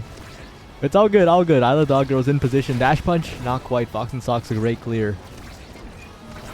Yeah, Fox and Sox actually looking quite good on the defense now since that last point was scored. But I love Dog Girls with the flip the flip on mine. Because Xenox can do it and right around the log. Quite unfortunate. Brayson fan, and then wait, what the heck? That glitch pop tripped me up. I was gonna call that Xenox put it in, and the glitch pop came out. Well, that is Shikara Kittens fighting back a little bit, but I think Shikara Conquest still in a good spot here because Breaks and Fan, as soon as an X Maximus or an Imi turret comes out, tank it! Go tank it! Free energy! Didn't even tank it on purpose and just got hit twice and is already at 2/3 the way to a flip. Like, this awakening is a little bit crazy. But they're losing barriers because Xenox is just massive. Xenox is in there. I mean, how weak is this X build? I want you to hold tab and show everybody the X build. Oh. Looking quite weak. After this, I love Dog Girls with the goal. Use energy burst ping. Wow. Yeah, I mean, if you use energy burst, you clear that. Alright, that is an X with 173 power and a lot of size. That's pretty cool. But this is Chikara Conquest on qualification point for the finale. Oh, wait, dude. Wait, hold on, let me pull up the bracket. Oh, that's right. I thought it was a longer bracket for some reason. Yeah, there's Alright, a lot of 2-2 teams this weekend. Whoa! Put it in. Fox Wait, that was and what Sox. song? Was that the Cyberswipe? Yeah, Cyberswipe follow-up. Oh, okay. See if Chikara Kittens can claw their way back into the qualification spot. Braxton Fan does have the flip though, so if that's used correctly, that's almost a double barrier. Good coverage by Olive Dog Girls, but better patience by Fox and Sox. Getting in there again. Good flip, but blocked away. Xenox is just too massive to flip in front. Braxton Fan almost dies there to the NATO, but thankfully it expires in time. Awkward flip spot. Saved away by Braxton Fan. Plink emote comes out for a moment as we're up to Xenox. Still good defense coming out from the Dubu, and a missed strike means the barrier goes down on the other side. But Braxton Fan's a little bit too slow on the strike. Olive Dog Girls is going to have to do a lot of work here. Ooh. And Olive Dog Girls is dead. Olive Dog Girls goes down. I mean, that X has 193 power. I mean, that's a lot of power. No, they missed the shot. Braxton Fan is clearing to the top side. No risk. If Chikara Kittens loses this, I know what's going to be haunting Xenox. But see if they can score this point as Olive Dog Girls, their dash points interrupted. And they have no cooldowns now, but the bandage comes out. Oh! And the pillar comes out! And that's Chikara Conquest qualifying for OSAS Season 6 finale. Chikara Conquest, well played there. Almost slipped away from them in the end, but they cleaned up their game. And yeah, that last shot from Chikara Kittens, unfortunate. Just a little bit of a miss angle. Yeah, a little unfortunate. And, I mean, if Xenox made that shot, they really could have, like, they really had a shot to win because that X build was getting so strong and they would have gotten even stronger. Like, I think there was, like, is Big Fish in the rotation, right? Big Fish, I believe, is not in the rotation. I thought I got put in. What? Did it? Oh. Surely there's another Size Awakening, right? I'm actually not sure. Oh, it didn't. It was from the patch preview. I'm stupid. Okay, well. Wait, there's less size in the game because demo's out, and there's not another one compensating. Yeah, there's less size. Oh, unfortunate. Well, if anyone in that game's in the chat, please pick Catalyst. That Awakening's a little bit good. I mean, Braxton Fan got it, so yeah. Braxton Fan, you played so well, but when you have triple stagger, you can just tank Imi turret with Catalyst and get flip every single Imi turret. It's insane. It's so broken. Oh yeah.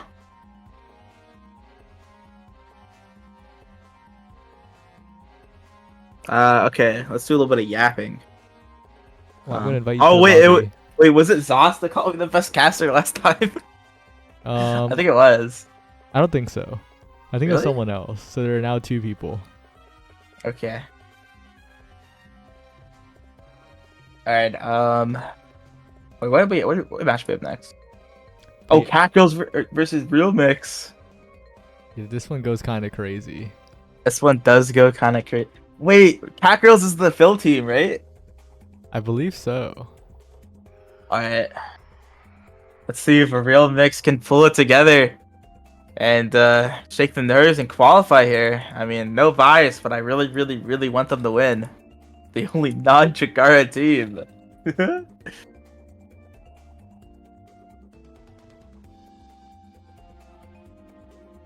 Yeah. Okay, I'm going to say it again. When you have Catalyst and triple stagger, you can just eat the Imi turret and get a full flip. It's pretty good.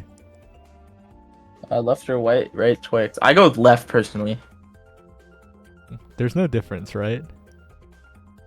There is. The packaging is different. Oh, yeah. Okay, that's a pretty big difference.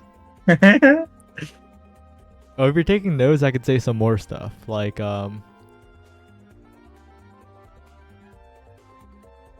if you didn't know, Monumentalist is actively bad on Dubu.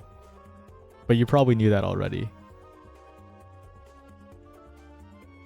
So the only time you should take Manu on Dubu is either you're playing forward, or you should be, or when you have to deny now. And otherwise, you should not be taking Monumentalist on Dubu, because it sucks. Yo. Let's see. Well, one more to make three things. What's like an interesting thing? DB log only accounts for half of your hitbox. Okay, that's not like something immediate advice type of thing, you know? Oh wait, yeah, clear the bumpers. I wasn't watching your gameplay too much, but I assume you weren't clearing bumpers. Well, it was night market, so it's kind of annoying. Yeah. Actually, yeah, that's true. Yeah. What else? Yeah, no, that's about it. I forgot. Yeah. This game should be getting started anytime soon. Real Mix versus Chikara Cat Girls. And So, have you played any Hades too? Or have you only been playing I Rabbit have and Steel? not. I've not been playing much Rabbit and Steel either. Whoa! I have not been gaming too much. I'm telling Mino. I learned recently that it's Minnow and not Mino. Like, Oh, it's Minnow Minnow? isn't the fish. Okay, okay, but- my fault. But Mino spelled it Mino because Japanese people can't pronounce Minnow. Oh. That's some crazy lore in the 20-hour Rabbit and Steel Race the World first podcast, among other things. That went kind of crazy. Yeah. Is Era goalie, or not Era, is Asher goalie meta? Asher goalie's solid. It's pretty good. I wouldn't say it's meta, but it's pretty good. I wouldn't say it's like super duper must pick, but it is good. If you're interested in playing it, you should act on that desire and learn another character. It's very good on Oni Village. So you kind of just sit on the barrier, and you can't really ball can't really go through Asher for It's fun. pretty good on Obscura, but on Oni and Obscura Oh, it that's is a little true. bit awkward because if they hit around you very well, then that's what Asher is really weak to. And those barriers are pretty big. But if you like play around that weakness, it's solid. Yeah, yeah.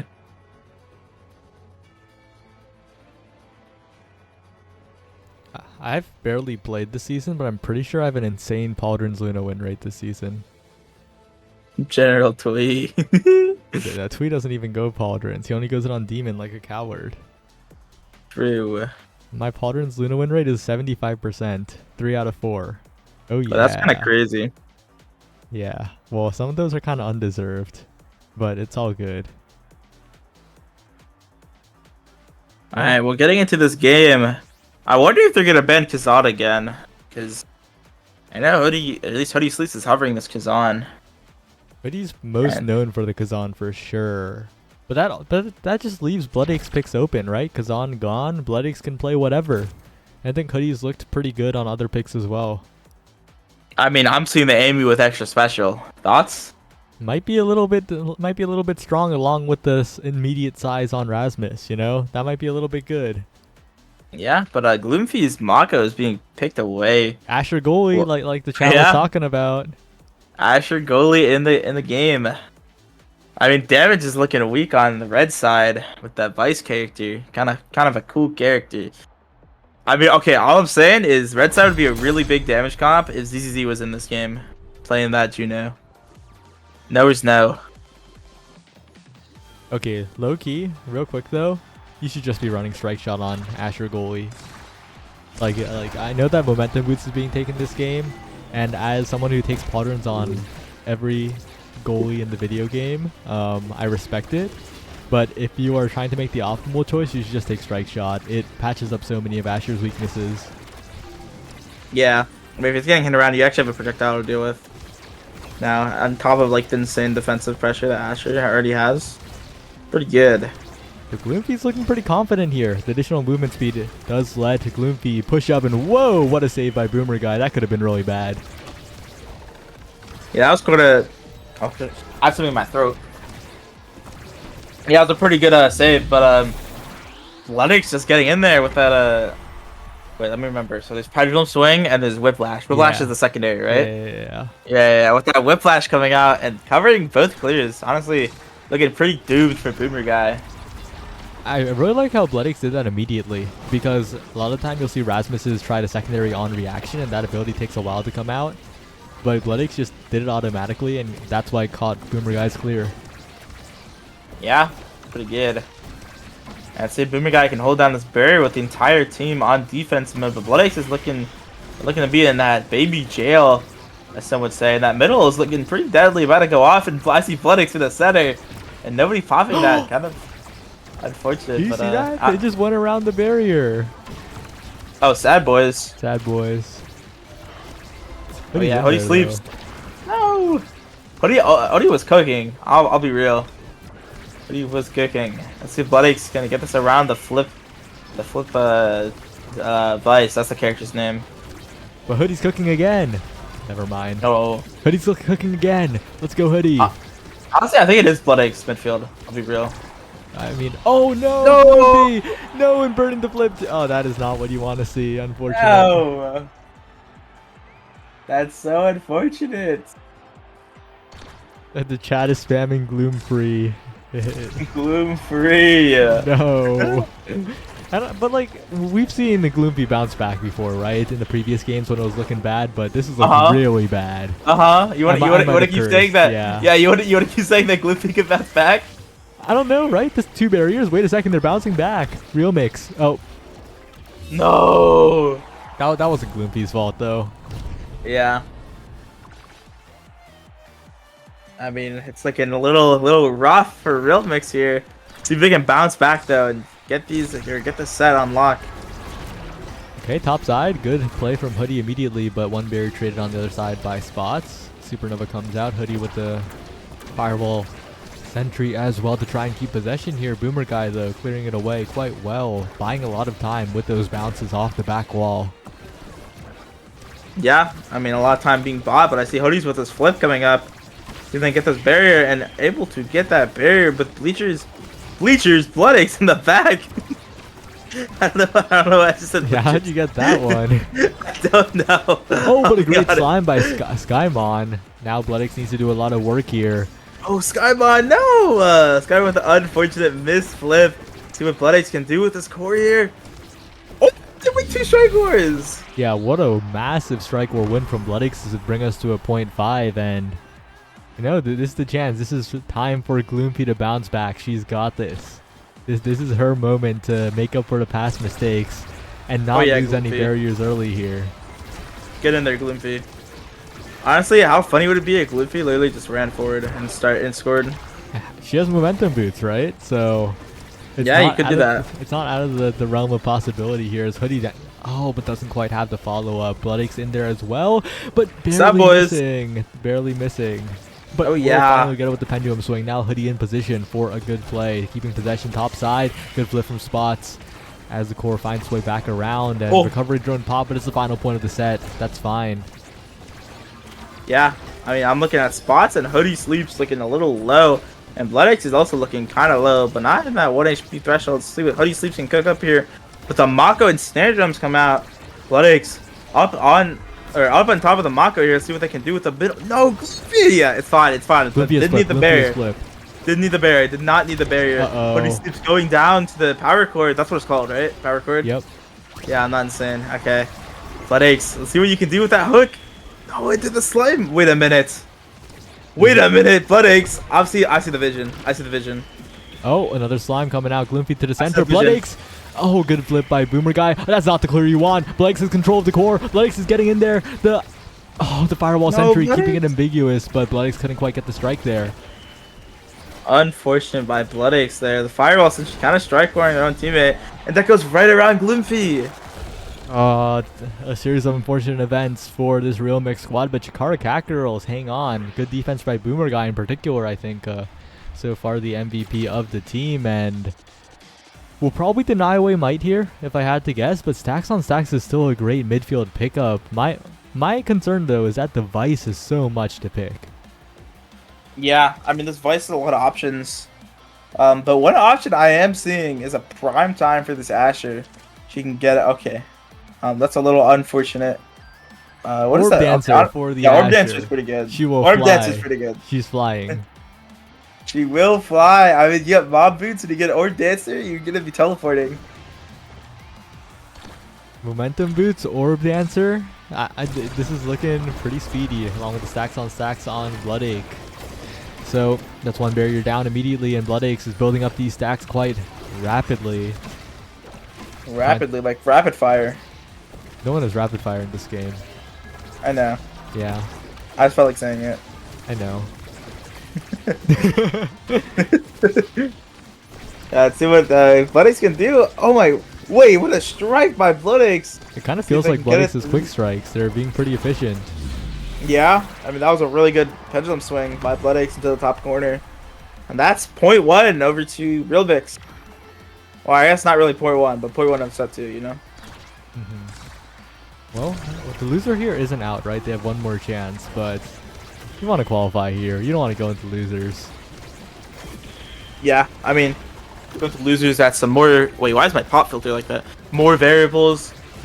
And you know, you could just be even more nervous too, because you know it's your really like last set or lifeline there. But Spot's 80 is looking really low, and Odie Sleeps immediately capitalizes on it. See what Skymon can do with the core here, but Bloodache with the dribble. Down to Hoodie Sleeps with the hook, and the pendulum swing coming out, but not quite able to put that in. Oh, weird spot. Skymon trying to find a play with the slimes. A flip forward. Gets it all the way to Boomer Guy, but Bloodache burns the flip to stay alive here. Hoodie Sleeps in there, wins the strike war. Oh. It's just not Boomer Guy's best clear, I gotta say, but Hoodie Sleeps capitalized on that pretty well. Yeah, Hoodie Sleeps be putting in some work, I'm not gonna lie. Kind of a backbone of Real Mix here. That's what Bloodache can do though. A pendulum swing, not gonna be able to go through the supernova, but Gloofy is holding on to this barrier for dear life, and Ooh. Hoodie Sleeps says, I want that double barrier. And that's the ensnare drums down. Boomer Guy doesn't have that cooldown available for the next save attempt. Hoodie with the self dribble. Wimpy, Bloodache's tough spot, but barely stays alive. Somehow doesn't get the recovery drone burned. This is pretty huge, especially if Bloodache pushes up now. Cyber Swipe goes wide. Good saves from Skymon, and the recovery drone finally is popped. Wimpy, might Wait. be time to fly? No. You can take orbs while in your recovery drone state. I don't think. I think just walk to it. No, Oh, I the saw bottom one? Bloodache. Yeah, Bloodache went through the bottom one in the recovery drone state, Oh. and they got the health. Huh. I did not know that was a thing. Well, Let's see what Hoodie Sleeps can cook up here through the slime. Luffy is okay. Oh, see, I didn't finish my sentence. So they kept the barrier. Bloodache put it in. Oh yeah, really get in good there. patience. Really good patience from Bloodache to stay there, not chasing the core to the top side. Yep. I mean, all me. I'm the only reason they got that, because I didn't cast a curse the barrier. You're the reason they didn't not get that. Exactly. Oh, and that Ore Ponder is looking pretty juicy later on in the draft. There's not too much incentive for a lot of people to No, take Luffy it. go orb. Luffy go orb ponder. Luffy go orb Well, ponder. Juno's gonna take rapid fire anyway. Please take it. Please take it. Oh yeah. Go orb ponder, Luffy. Oh yeah. It's time Get in to there. orb. Get in there. I will say though, missile prop on that Vice is also pretty scary. Yeah. Spots has Yeah, now become a global threat. But what's the projectile to an orb ponder? Thoughts? True. Gloomfy just needs to ponder and dance. True. Oh yeah, get that orb, Luffy. Oh yeah, Speedy. Got Uist. They have max stacks. I'm not tapped into the game. They do have max stacks. But That's so crazy that max stacks carry over between both awakenings still. I will say though, Boomer Guy does have a lot of core speed right now. It makes it a bit awkward to play. His Yeah. Awakens cleared away, and Oh, whoa! Bloompy. Skymon playing the possession quite well there as Bloodache is trying to get it through, but there are so many cooldowns. The Juno is proving to be a bit of an obstacle for the single hit Rasmus. Juno just feels Yeah. pretty good here. Skymon's just playing it pretty well, and Sad That wins boys. again! Missile prop And comes how- in clutch, but a great save by Gloomfy. So much speed to work with. How unlucky is Real Vix here with that barrier? You think take down the Hoodie Sleeps and gets the barrier. Nice patience. Glitch pop coming out, and Hoodie Sleeps looking pretty close to that flip, but that core is being sniped by the Mako primary. The Wait, missile the propulsion. missile prop. Oh, now Missile Gloomfy's prop in coming in trouble. clutch. Oh, and Gloomfy's in so much trouble there. Oh, that KO was so good from Spots to turn the entire situation around. That was so So unfortunate. Blank, I have bad news. Kazan was banned. And that's why Hoodie isn't running midfield Kazan. Yeah, a little unfortunate, but Skymon is looking pretty low, but always has that flip. Honestly, it's kind of biz to let them get up that energy, and then you dump all your cooldowns when they have that flip. Then they're forced to use the flip or die. See what Blood Ace can do here with this core in the bottom side. The tactical missed strike to get that top barrier. And Hoodie getting that both barriers. Hoodie's got the goat. Now Hoodie to top side. Bloodix, oh, but can't quite get the strikes. A few missed strikes from Bloodix, though. It's getting a little bit awkward here. Good saves by Gloomfy. Plenty of cooldowns to work with here when that orb comes up. Good save by Boomer Guy, but can't quite get the final strike to save it in the end. It's 1-1. This game is incredibly close. Yeah, this game is looking... honestly, it's exactly close. They're dead even. And kind of just unfortunate from Boomer Guy, but and we gotta let the non-Chikara team win sometimes. Wait, that pendulum swing kind of hit nothing. It hit the core, but it didn't go anywhere. I hate how Judas lets do that. But Gloomfy is looking really fast. They're kind of gliding around. And then that Orb Dancer finally goes away. See if Gloomfy can get another Orb Awakening and get in there, but that middle's looking open. Let's see if they can win the strike board. Barely not winning that. Let's see with a turret. Not quite able to get that barrier. Oh, Hoodie's in there? No, not quite. And that means Skymon and Spots have yeah. time to play. But Hoodie, what a good snipe with the glitch pop. And another one attempted here. Top side. Hoodie's continuing onward. Needs to be very careful of the damage, though, and the knockback, because Hoodie's looking a little bit low. Has to be very careful around these center drums as well. And now is finally staggered Skymon as well. Flip to the bottom side. Flip from Gloomfy. Bottom side again. And Bloodix can't quite find their way into the play. Has the flip, though. This time, this needs to be the opportunity that they convert in. But hasn't been able to convert with the flip just yet. Gloomfy manages to save it, but Spots is there as well, and Bloodix trying to get it forward, but can't quite find it. The core is going all the way around the world. Back to Gloomfy, back to Spots, and Bloodix needs to find a way to find this flip. I do find the flip, but into the Juno Slimes, and that's another goal over to Chikara Cat Girls. Yeah, just a little bit of impatience. That's not what you want to see there. Just a tiny bit of impatience, and that meter is all gone.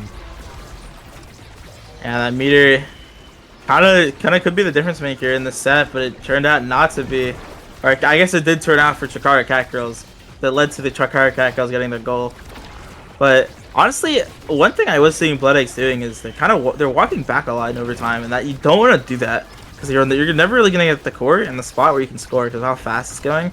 Especially when you have that flip, like sitting at the goalie's part, like the goalie's arc is so deadly if you're the forward, because the goalie, like, what do? How do they defend the flip in overtime? You know, going at Mach 17, Ooh. but Odie Sleeves puts that core in with the cyber swipe.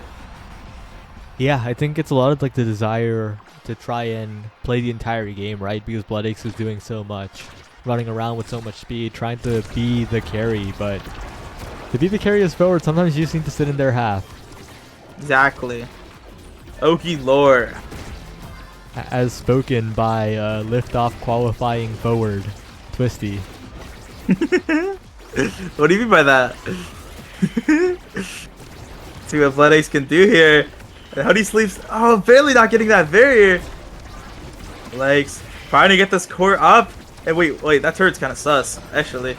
And they don't get the barrier. Unfortunate. Gloomfy with the orb gobbler, orb muncher even.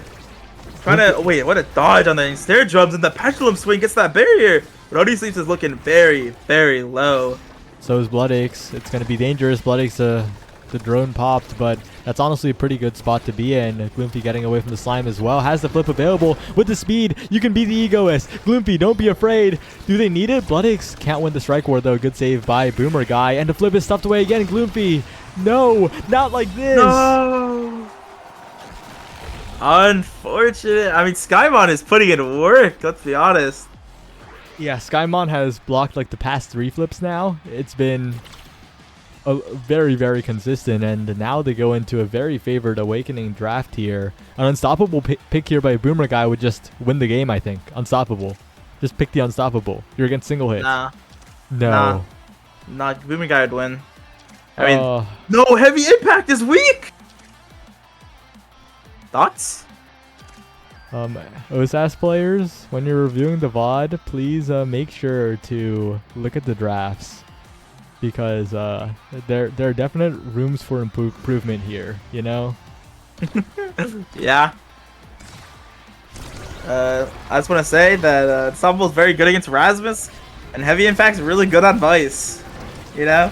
Yeah, not just a little bit. Like win the game levels of good. The unstoppable will make Bloodix life impossible. Oh, what a strike!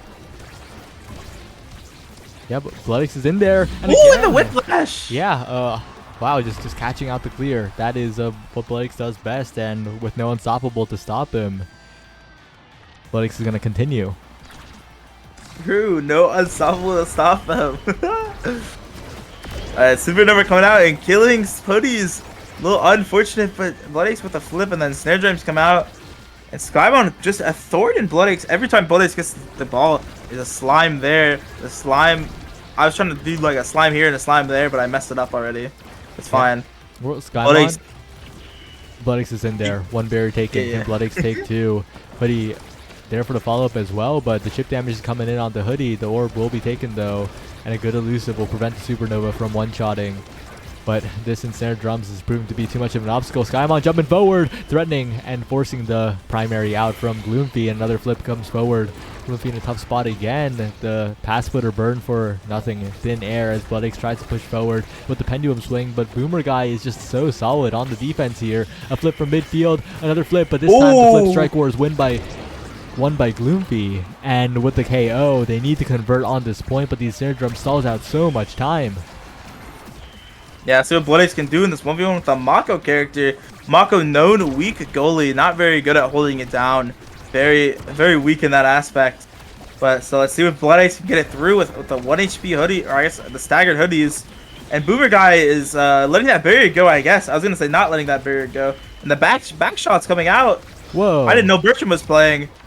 Bloodix now almost with flip available. Gloomfy to Bloodix trying to build up this flip. Has it finally. Can Bloodix convert? The last few flips have been blocked away by Skymon. But this time it's not as successful. Good strike war, but the flip is once again unsuccessful. Bloodix needs to convert, but a good save by Boomer Guy. And once again it's a tough spot as the core goes flying back to back. Bloodix bottom side. Yeah. That will be the goal. Oh yeah, Bloodix, get in there. Nice shot, honestly. I see Real Mix can win this in 3-0 fashion, make quick work of Chikari Gat Girls, and honestly I wasn't paying attention to what Awakenings were gonna be in the draft next, but now could be some game changers. Oh, Boomer Guy looking a little nervous, shaking in their boots. Bloodix in there, getting a barrier just by timing Boomer Guy, and now in a very, very tough spot is Boomer Guy, but no, Gloomfy has the primary to get out of the slime situation, but the core comes back again. This time the barrier doesn't go down. A good pass split to halt in the midfield, but Bloodix can't quite keep control of it. Yeah, Bloodix not able to keep control of this core, as you said. I mean, Skymon is just a thorn in their side, and especially having that flip. See what Skymon can do, using the flip, forced to use it. And Odie Sleeps looking like a passer to the bottom side. What a pass, actually. Yeah, and they win a set. They send us to the 5th set, and now it gets a little bit interesting, right? The quick strikes available, the catalyst available, so many strong awakenings available here. Oh yeah, Gloopy's a knower. Gloopy's a knower, but will it fall? I think it'll be taken here by Boomer Guy. Nope. It's gonna be Rampage, surely. Proto moves. I okay, mean, GG. the Real Mix have such a massive energy advantage now. They can just keep flipping. But on the other side, the orbs. On the other side, there's Stinger Vice. So if they die, they die. Okay, but the Stinger is not as threatening. Because imagine if that Vice had heavy impact too. Yeah, you heavy know, impact Stinger would have probably won the game already. Yeah, but Gloopy's looking like an energy awakener. I mean, both orb awakenings, you can get so much energy on top of that catalyst, 20% more. I mean, it's just not an incentive to just gobble those orbs up, you know? Only there's a title called Orb Gobbler in the game. pretty sure that one got rejected. Yeah, I know. Okay, that. Buttix though in Asexual. position, but like we're talking about though, the damage is piling up. The Stinger is coming into play. The Stinger is being the difference here. Yeah, I mean that chain lightning is hitting everybody on the field. It's taking so much damage with Stinger. I mean, look at Blake's HP. You're taking so much damage with the Stinger. Well, unfortunate dribble backwards. A tough spot Like- now. Spots is just everywhere on this Vice, it feels like. And Skymon as well with the Juno Slimes. And that's the center blown up. That's Buttix going down. Boomer Guy with a good clear. Needs to be even better here. But look at the health bars. They're dying. Yeah, I mean, I don't think I've seen Bloodix HP go up at a little bit at all, bro. Like, it's just constantly being picked down even slightly. By the time they regen it back to where it was, they're being hit with another Stinger. Good flip by Gloomfy though. The drive-by is perfect for the save, and the core is speeding up yet again. Hoodie trying to keep control of it with the Fireball Sentry. Saved away by Spots and Boomer Guy. Now Skymon trying to push forward. Damage onto Spots this time, but a strike will win by Skymon will take the barrier and open up this game in the favor of Chikara Cacturals if they can convert here. But Bloodix now trying to get into position, has the abilities for it, but can't quite find control of the core. Saved away by Boomer Guy. So many Juno Slimes. And just killing with a single primary from the Mako. That might be curtains. Okay, but Luffy holds it down. My fault. I'm sorry. You should No, dude. you should say sorry. No. Why did I care? What did I talk? If I said nothing, Luffy holds it down. You know. Wait, I'm seeing so much damage come out from Spots, and they're also taking a lot of damage. Low key. Let's see what Hoodie Sleeps and Buddies can do here on this offense. They've been looking so strong on this offense. See if they can hold it together. Buddies down, trying to dribble off their own barrier. Okay, let's see if they can get this top barrier. Hoodie Sleeps trying to make something happen here with that Mako. Doing some work with a Supernova coming out. War control. And that top barrier finally falls. Yeah, but can they convert? Because in these open net situations, it feels like Chikara Catgirls are the ones in control of the core speed with the Juno all over the map. A flip to the top side. And that could be Chikara Catgirls punching their ticket. They're one goal away. Yeah. I mean, it's looking like a Chikara Kakko sweep here. Let's see if Real Mix can come back and win this set. This That Chikara middle Catgirls already coming roster off. is basically just a pickup team, right? Yeah. I mean, Maybe with the power of look here. KO, you don't need team synergy. Just KO them. True. And also Boomer Guy's holding it down. Like, this is probably the best goalie performance we've seen today. Yeah. I thought I would curse that. But Boomer Guy's still holding. The curse does not affect Boomer Guy. Oh no. Oh, unfortunate flip by Gloomfy. Athletics has the flip though. Can they make it work here? But that's a barrier going down. And that is Spots pushing up forward. Another slime. Skymon so threatening here. And Hoodie goes for the KO, but accidentally own goals. It's Chikara Catgirls. The last minute roster. They qualify. Unfortunate own goal by Hoodies. But they still have another shot, right? Because Yep. they're the losers. They're against Chikara Kittens. From the from the Catgirls to the Kittens. How fitting. Are we lobby hopping again? No, we're staying in this one.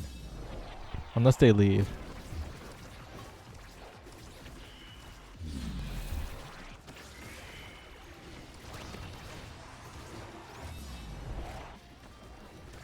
Wait, look at these stats. Bloodix kind of... It's a lot of goals. Well, I guess you're not showing the stat screen on stream right now. Yeah, the stat screen is long gone. Yeah. Oh, it looks like we're moving lobbies. Okay.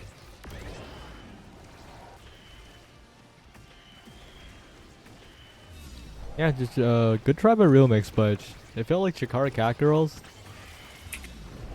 It just knew the vibes. they did damage, and then when they had a striker advantage, when the Real Mix forwards were staggered, they just scored. And That's kind of tough. Yeah. I mean, that Stinger kind of came into play a lot because they were proccing it so often with that chain laning. That's pretty insane. I mean, just imagine if they had heavy impact though. Imagine the power. I mean, that Vice field is pretty weak. Yeah. Well, it looks like our lobby is ready. We're heading right in. Get me in there. Oh yeah. I'm interested to see how this matchup fares because I'll check real quick. Have these teams fought each other today? And the answer is no, they have not. Really? Yep. I mean, both the teams. I mean, they looked pretty strong. It's funny because I wanted no bias, but I wanted both these teams to win. You know what I'm saying? Because Xenox is the only one that picked spec training on the spec training start, and then Gloofy's the goat. So you gotta. Well, actually, they also the only team without the Kara. There's also a reason to root for them. Okay, well, Romix versus Chikara Kittens. Wow, I'm just saying the same words over and over again. You know it's getting late. Yeah. On the bright side, we're like 2 hours ahead of schedule compared to last week. Yeah. Wait, how long did it go last week? I I'll check. think about like 7 hours. It wasn't 7, right? There's no way. I think it was 7. Okay, it was 6. Oh, okay. Okay. Oh yeah, we're all good. That would have been insane. Okay. So Yachie, they couldn't have fallen asleep because the Chikara Kittens are fine. Real Mix is the team that isn't here. Well, they'll probably be here. They just need time to cool down after that game. Do you see the new team logos, by the way? Me? Yeah, do you see the new liftoff team logos? The Platinum exclusive logo goes so hard.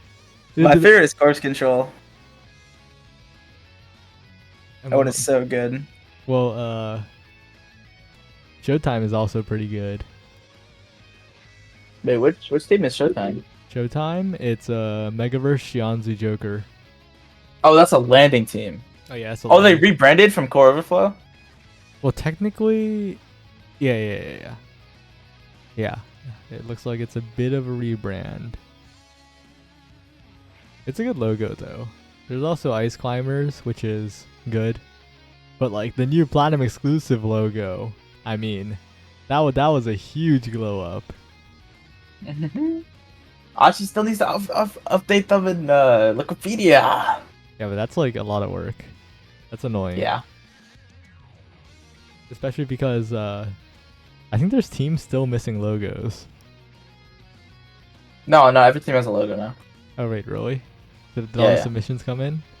Yeah. Wait, have you seen the Dragon Bite one? Wait, that's so cute. Oh yeah. Wait, where's it posted? Is it in the liftoff channel for them? It's in the logo submission, isn't it? Wait, oh, I don't have that channel. Wait, no, it's the Liftland General logo submission thread. That's a thread? Yeah, go to Liftland General, go to the thread. Yeah, shout out Banjo Kaze.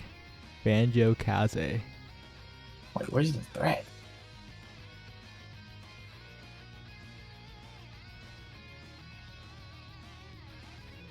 Whatever, I give up.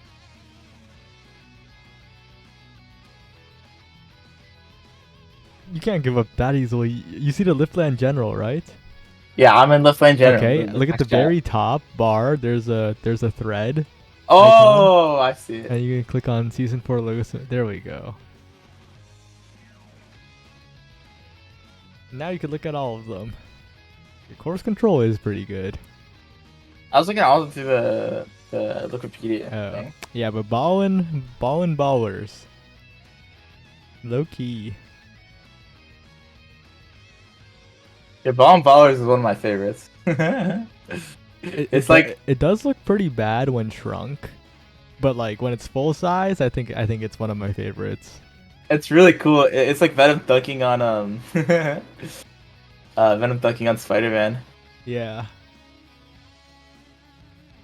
Dragon Claw went crazy. And of Wait, course, can I say what my least favorite logo is? uh, you know what? You can say it. LLC. Really? Yeah, I don't like that one. I don't know. Yeah, I think it's fine. I mean, it looked like it was drawn really well because it's made by Tsuyoshi Yoshi, but like I think there's too much going on in that logo. That's exactly what people say for Bun Bun, and they're also right there. But like, like Yeah, but Bun Bun is the goat, so it's different. Okay, I see. Yeah. Yeah, Yachi, it's time to send the ping. But I don't know. I like LOC more than Cosmic Calamities, cause like they're both like the same like three character logo, but like LLC is like yeah, but like Cosmic Calamities is like yeah. Yeah. Yeah. I don't know, but there's so many good logos like Minor Inconvenience. That logo is pretty good. Yeah, I mean that team has a pretty good logo. Yeah, I heard their brawler players pretty good at the whole talking thing. Really, that's pretty good. Oh, and pass. Oh, the pass logo. That one's Pass pretty logo clean. goes hard. Pass is really good. Wait, what happened? I swear the Woe Chills logo had Woe Chills, like the name, like Yeah, the text. but for like logo purposes, removing the text is better. Like how Bozo Bunch had text, and then they didn't have text.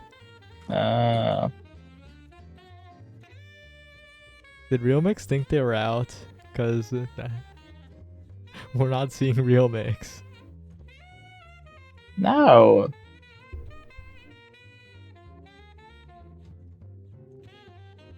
Are they gone? Yeah, this was the Real Mix all along. No. Real Mix, you're our only hope to save us from a Chikara sweep. Real Mix. You're so close. I believe in you, Real Mix. I think they're gone. Go next. Yeah, we can give them until 30 to like show that they're existing.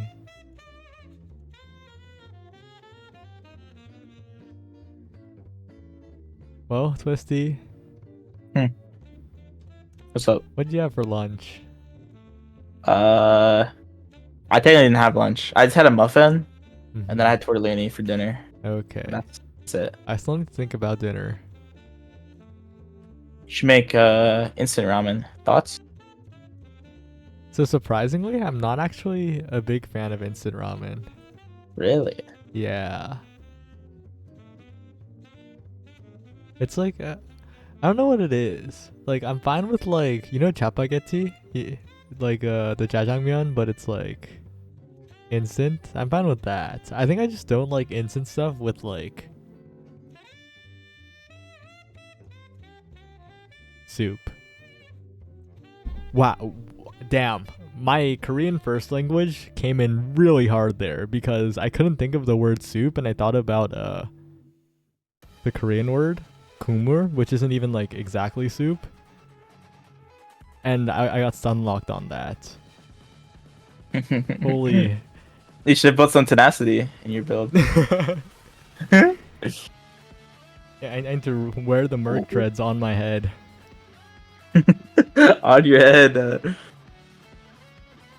But wow, Yeah. I've not had that feeling in a long time because I'm fluent in Korean, but like my writing skills are like slipping away every second because I don't write Korean often. You gotta practice. You gotta practice. But like, that's work. True. Okay. Okay, hear me out. Hear me out. What? Do you want to talk about games or what's another thing we could talk about? You get to choose. I asked you about lunch. Okay. Wait, you still play AFK Journey? No, Why? I just don't have the time. Oh, Journey. Yeah, Yeah. but there's still a lot of Omega Strikers that play AFK Journey. I'm pretty sure Liari still does. But Uh-huh. Twisty, Hmm. you said you started playing Honkai again. Oh yeah. Yeah, and that's the end of that topic. Twisty, What? Huh? Yeah. who do you think's gonna win? Real Mix or Uh. Chikara Kittens? Okay. Let me. That's a thinker. I gotta put on my thinking cap. Okay, my thinking cap is on. Okay, low key, like lowest of keys. I think it's gonna be Chikarkins. Why? Because Fox and Socks is the goat, Okay. and Xenox knows how to have fun. Mm-hmm. I mean, I'm still gonna be rooting for Real Mix. Yeah, the only non-Chikara team. I want Blood Eggs to like. I need Blood Eggs to cook. I need them to get in there. They're not really getting in there. Oh, wait, They're not trying to get in there. I just realized Huh? this Discord update's a downgrade. You can no longer see mutual servers with streamer mode. Oh, okay. I was about to say. I thought you were gonna say you can no longer see mutual servers. Yeah, well that would be even crazier. But with streamer mode, you can't see mutual servers anymore. Wait, Saya, what's the lore behind your name being Saya Duck? Saya's too generic, Uh-huh. so I added like another word after it. Isn't that kind of crazy? Why wasn't it Saya Omega Strikers? Because I existed before Omega Strikers. Yeah, but you should have known that your purpose in life was to make BestieInSlot. I don't think that's my purpose in life. I'll be real.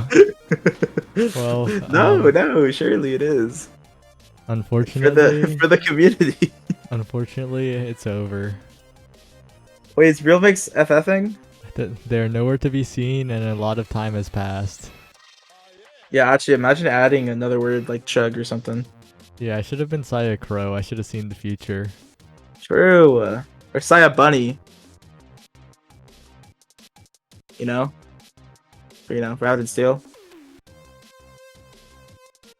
Yeah. Well, Or do you ping them, right? On Discord? yeah. Real Mix? No. We did many minutes ago, and they are gone. Yeah, spam them in DMs. And unfortunately, a little disappointingly, but it's a Chikara sweep. Big for Chikara here. They live up to expectations. They make it happen. I mean, the monopoly is set in stone, I Wait, guess. what? Wait, they're coming? Wait, what? But they're coming? Wait. Are they coming for real? I was already mentally checked out. Fine, I'll check back in. Wait, are they actually coming? Like right now? If they are, I'm down to like un-DQ. Because Shorty DQ? wait, Okay. yeah, but I'm down to like un-DQ if they're like really coming back.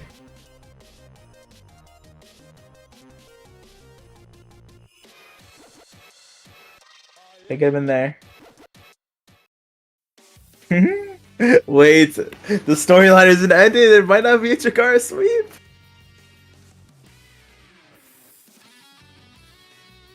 Wait, but are we being baited? No. No, we're chill. Give him like 2 more minutes. Something. I mean, the person. Yeah. See, telepathy. Telepathetic. Are we being baited telepathetic. or not? No. I mean, they're using all caps and they're spamming it. I mean, surely they're not baiting us. They had the poop real bad. Okay.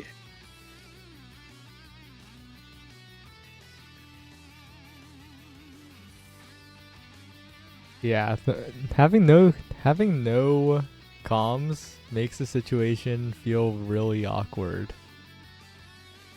What do you mean? No one on their team is saying anything. Oh. Yachi, are you down to ping them again? What's going on?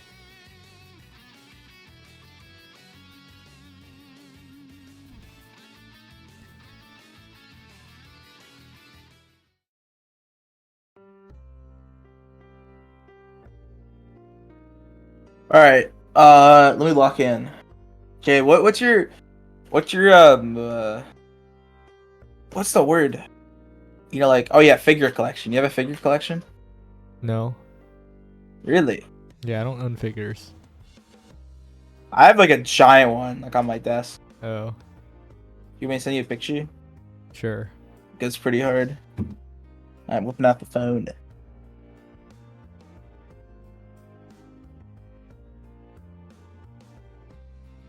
Okay, I'll be real. We've waited too long. I think it's over. I think we're done for real. No communication. We have waited way too long. It's a Chikara sweep, in a bit of a disappointing way, but it's a Chikara sweep. No! GG. No, surely they're coming. Surely they're coming. But it's too late. We waited like more than long. No, surely they're coming. Surely. I see this picture, by the way. It's kind of dark. Oh, But, I see. Yeah, you can just, like, zoom in and see it better. That's cool. Yeah. Me, I just have like 3 keyboards lying around. For fun? Yeah, and like a Microsoft mouse from the 1990s. Wait, is Yachi Junior Jam? Yeah. Yeah. Yachi, it's a little bit too late. Wait, they're saying hold though. They're saying hold. We've held for too long. It's over. I'm ending the stream. They're here. Wait, they're here. They They're took here. too long. No, They took way too long. No. One more. Give it Wait, like they one thought more they were minute. out of tourney? Okay, wait. If they thought they were out of tourney, that's a little different.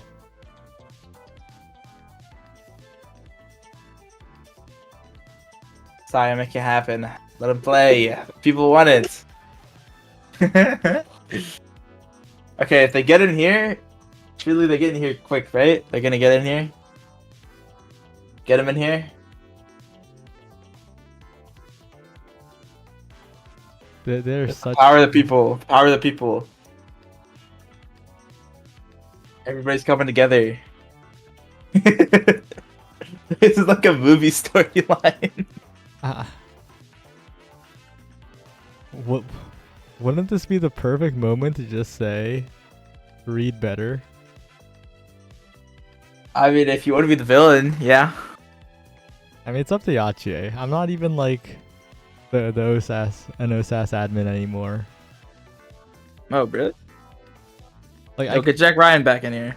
I could be. Yeah. I could be an OSAS admin, but like, you know, like Yachi.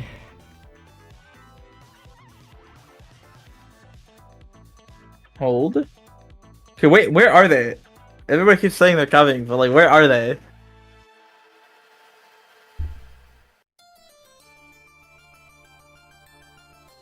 Okay, that's true. Hypothetic, I did send the wrong links once.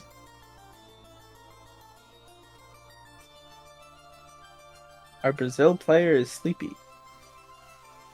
Okay, well, if they're stuck in a norm, it's over. Oh, they're in a norm? Yeah. Oh, yeah. You should just end it. I'll throw in the towel. I'll Yeah. stop being for the people. Goodbye. It's Goodbye, GG. everyone. It's GG. 07. 07. 07. Thanks for watching, everyone.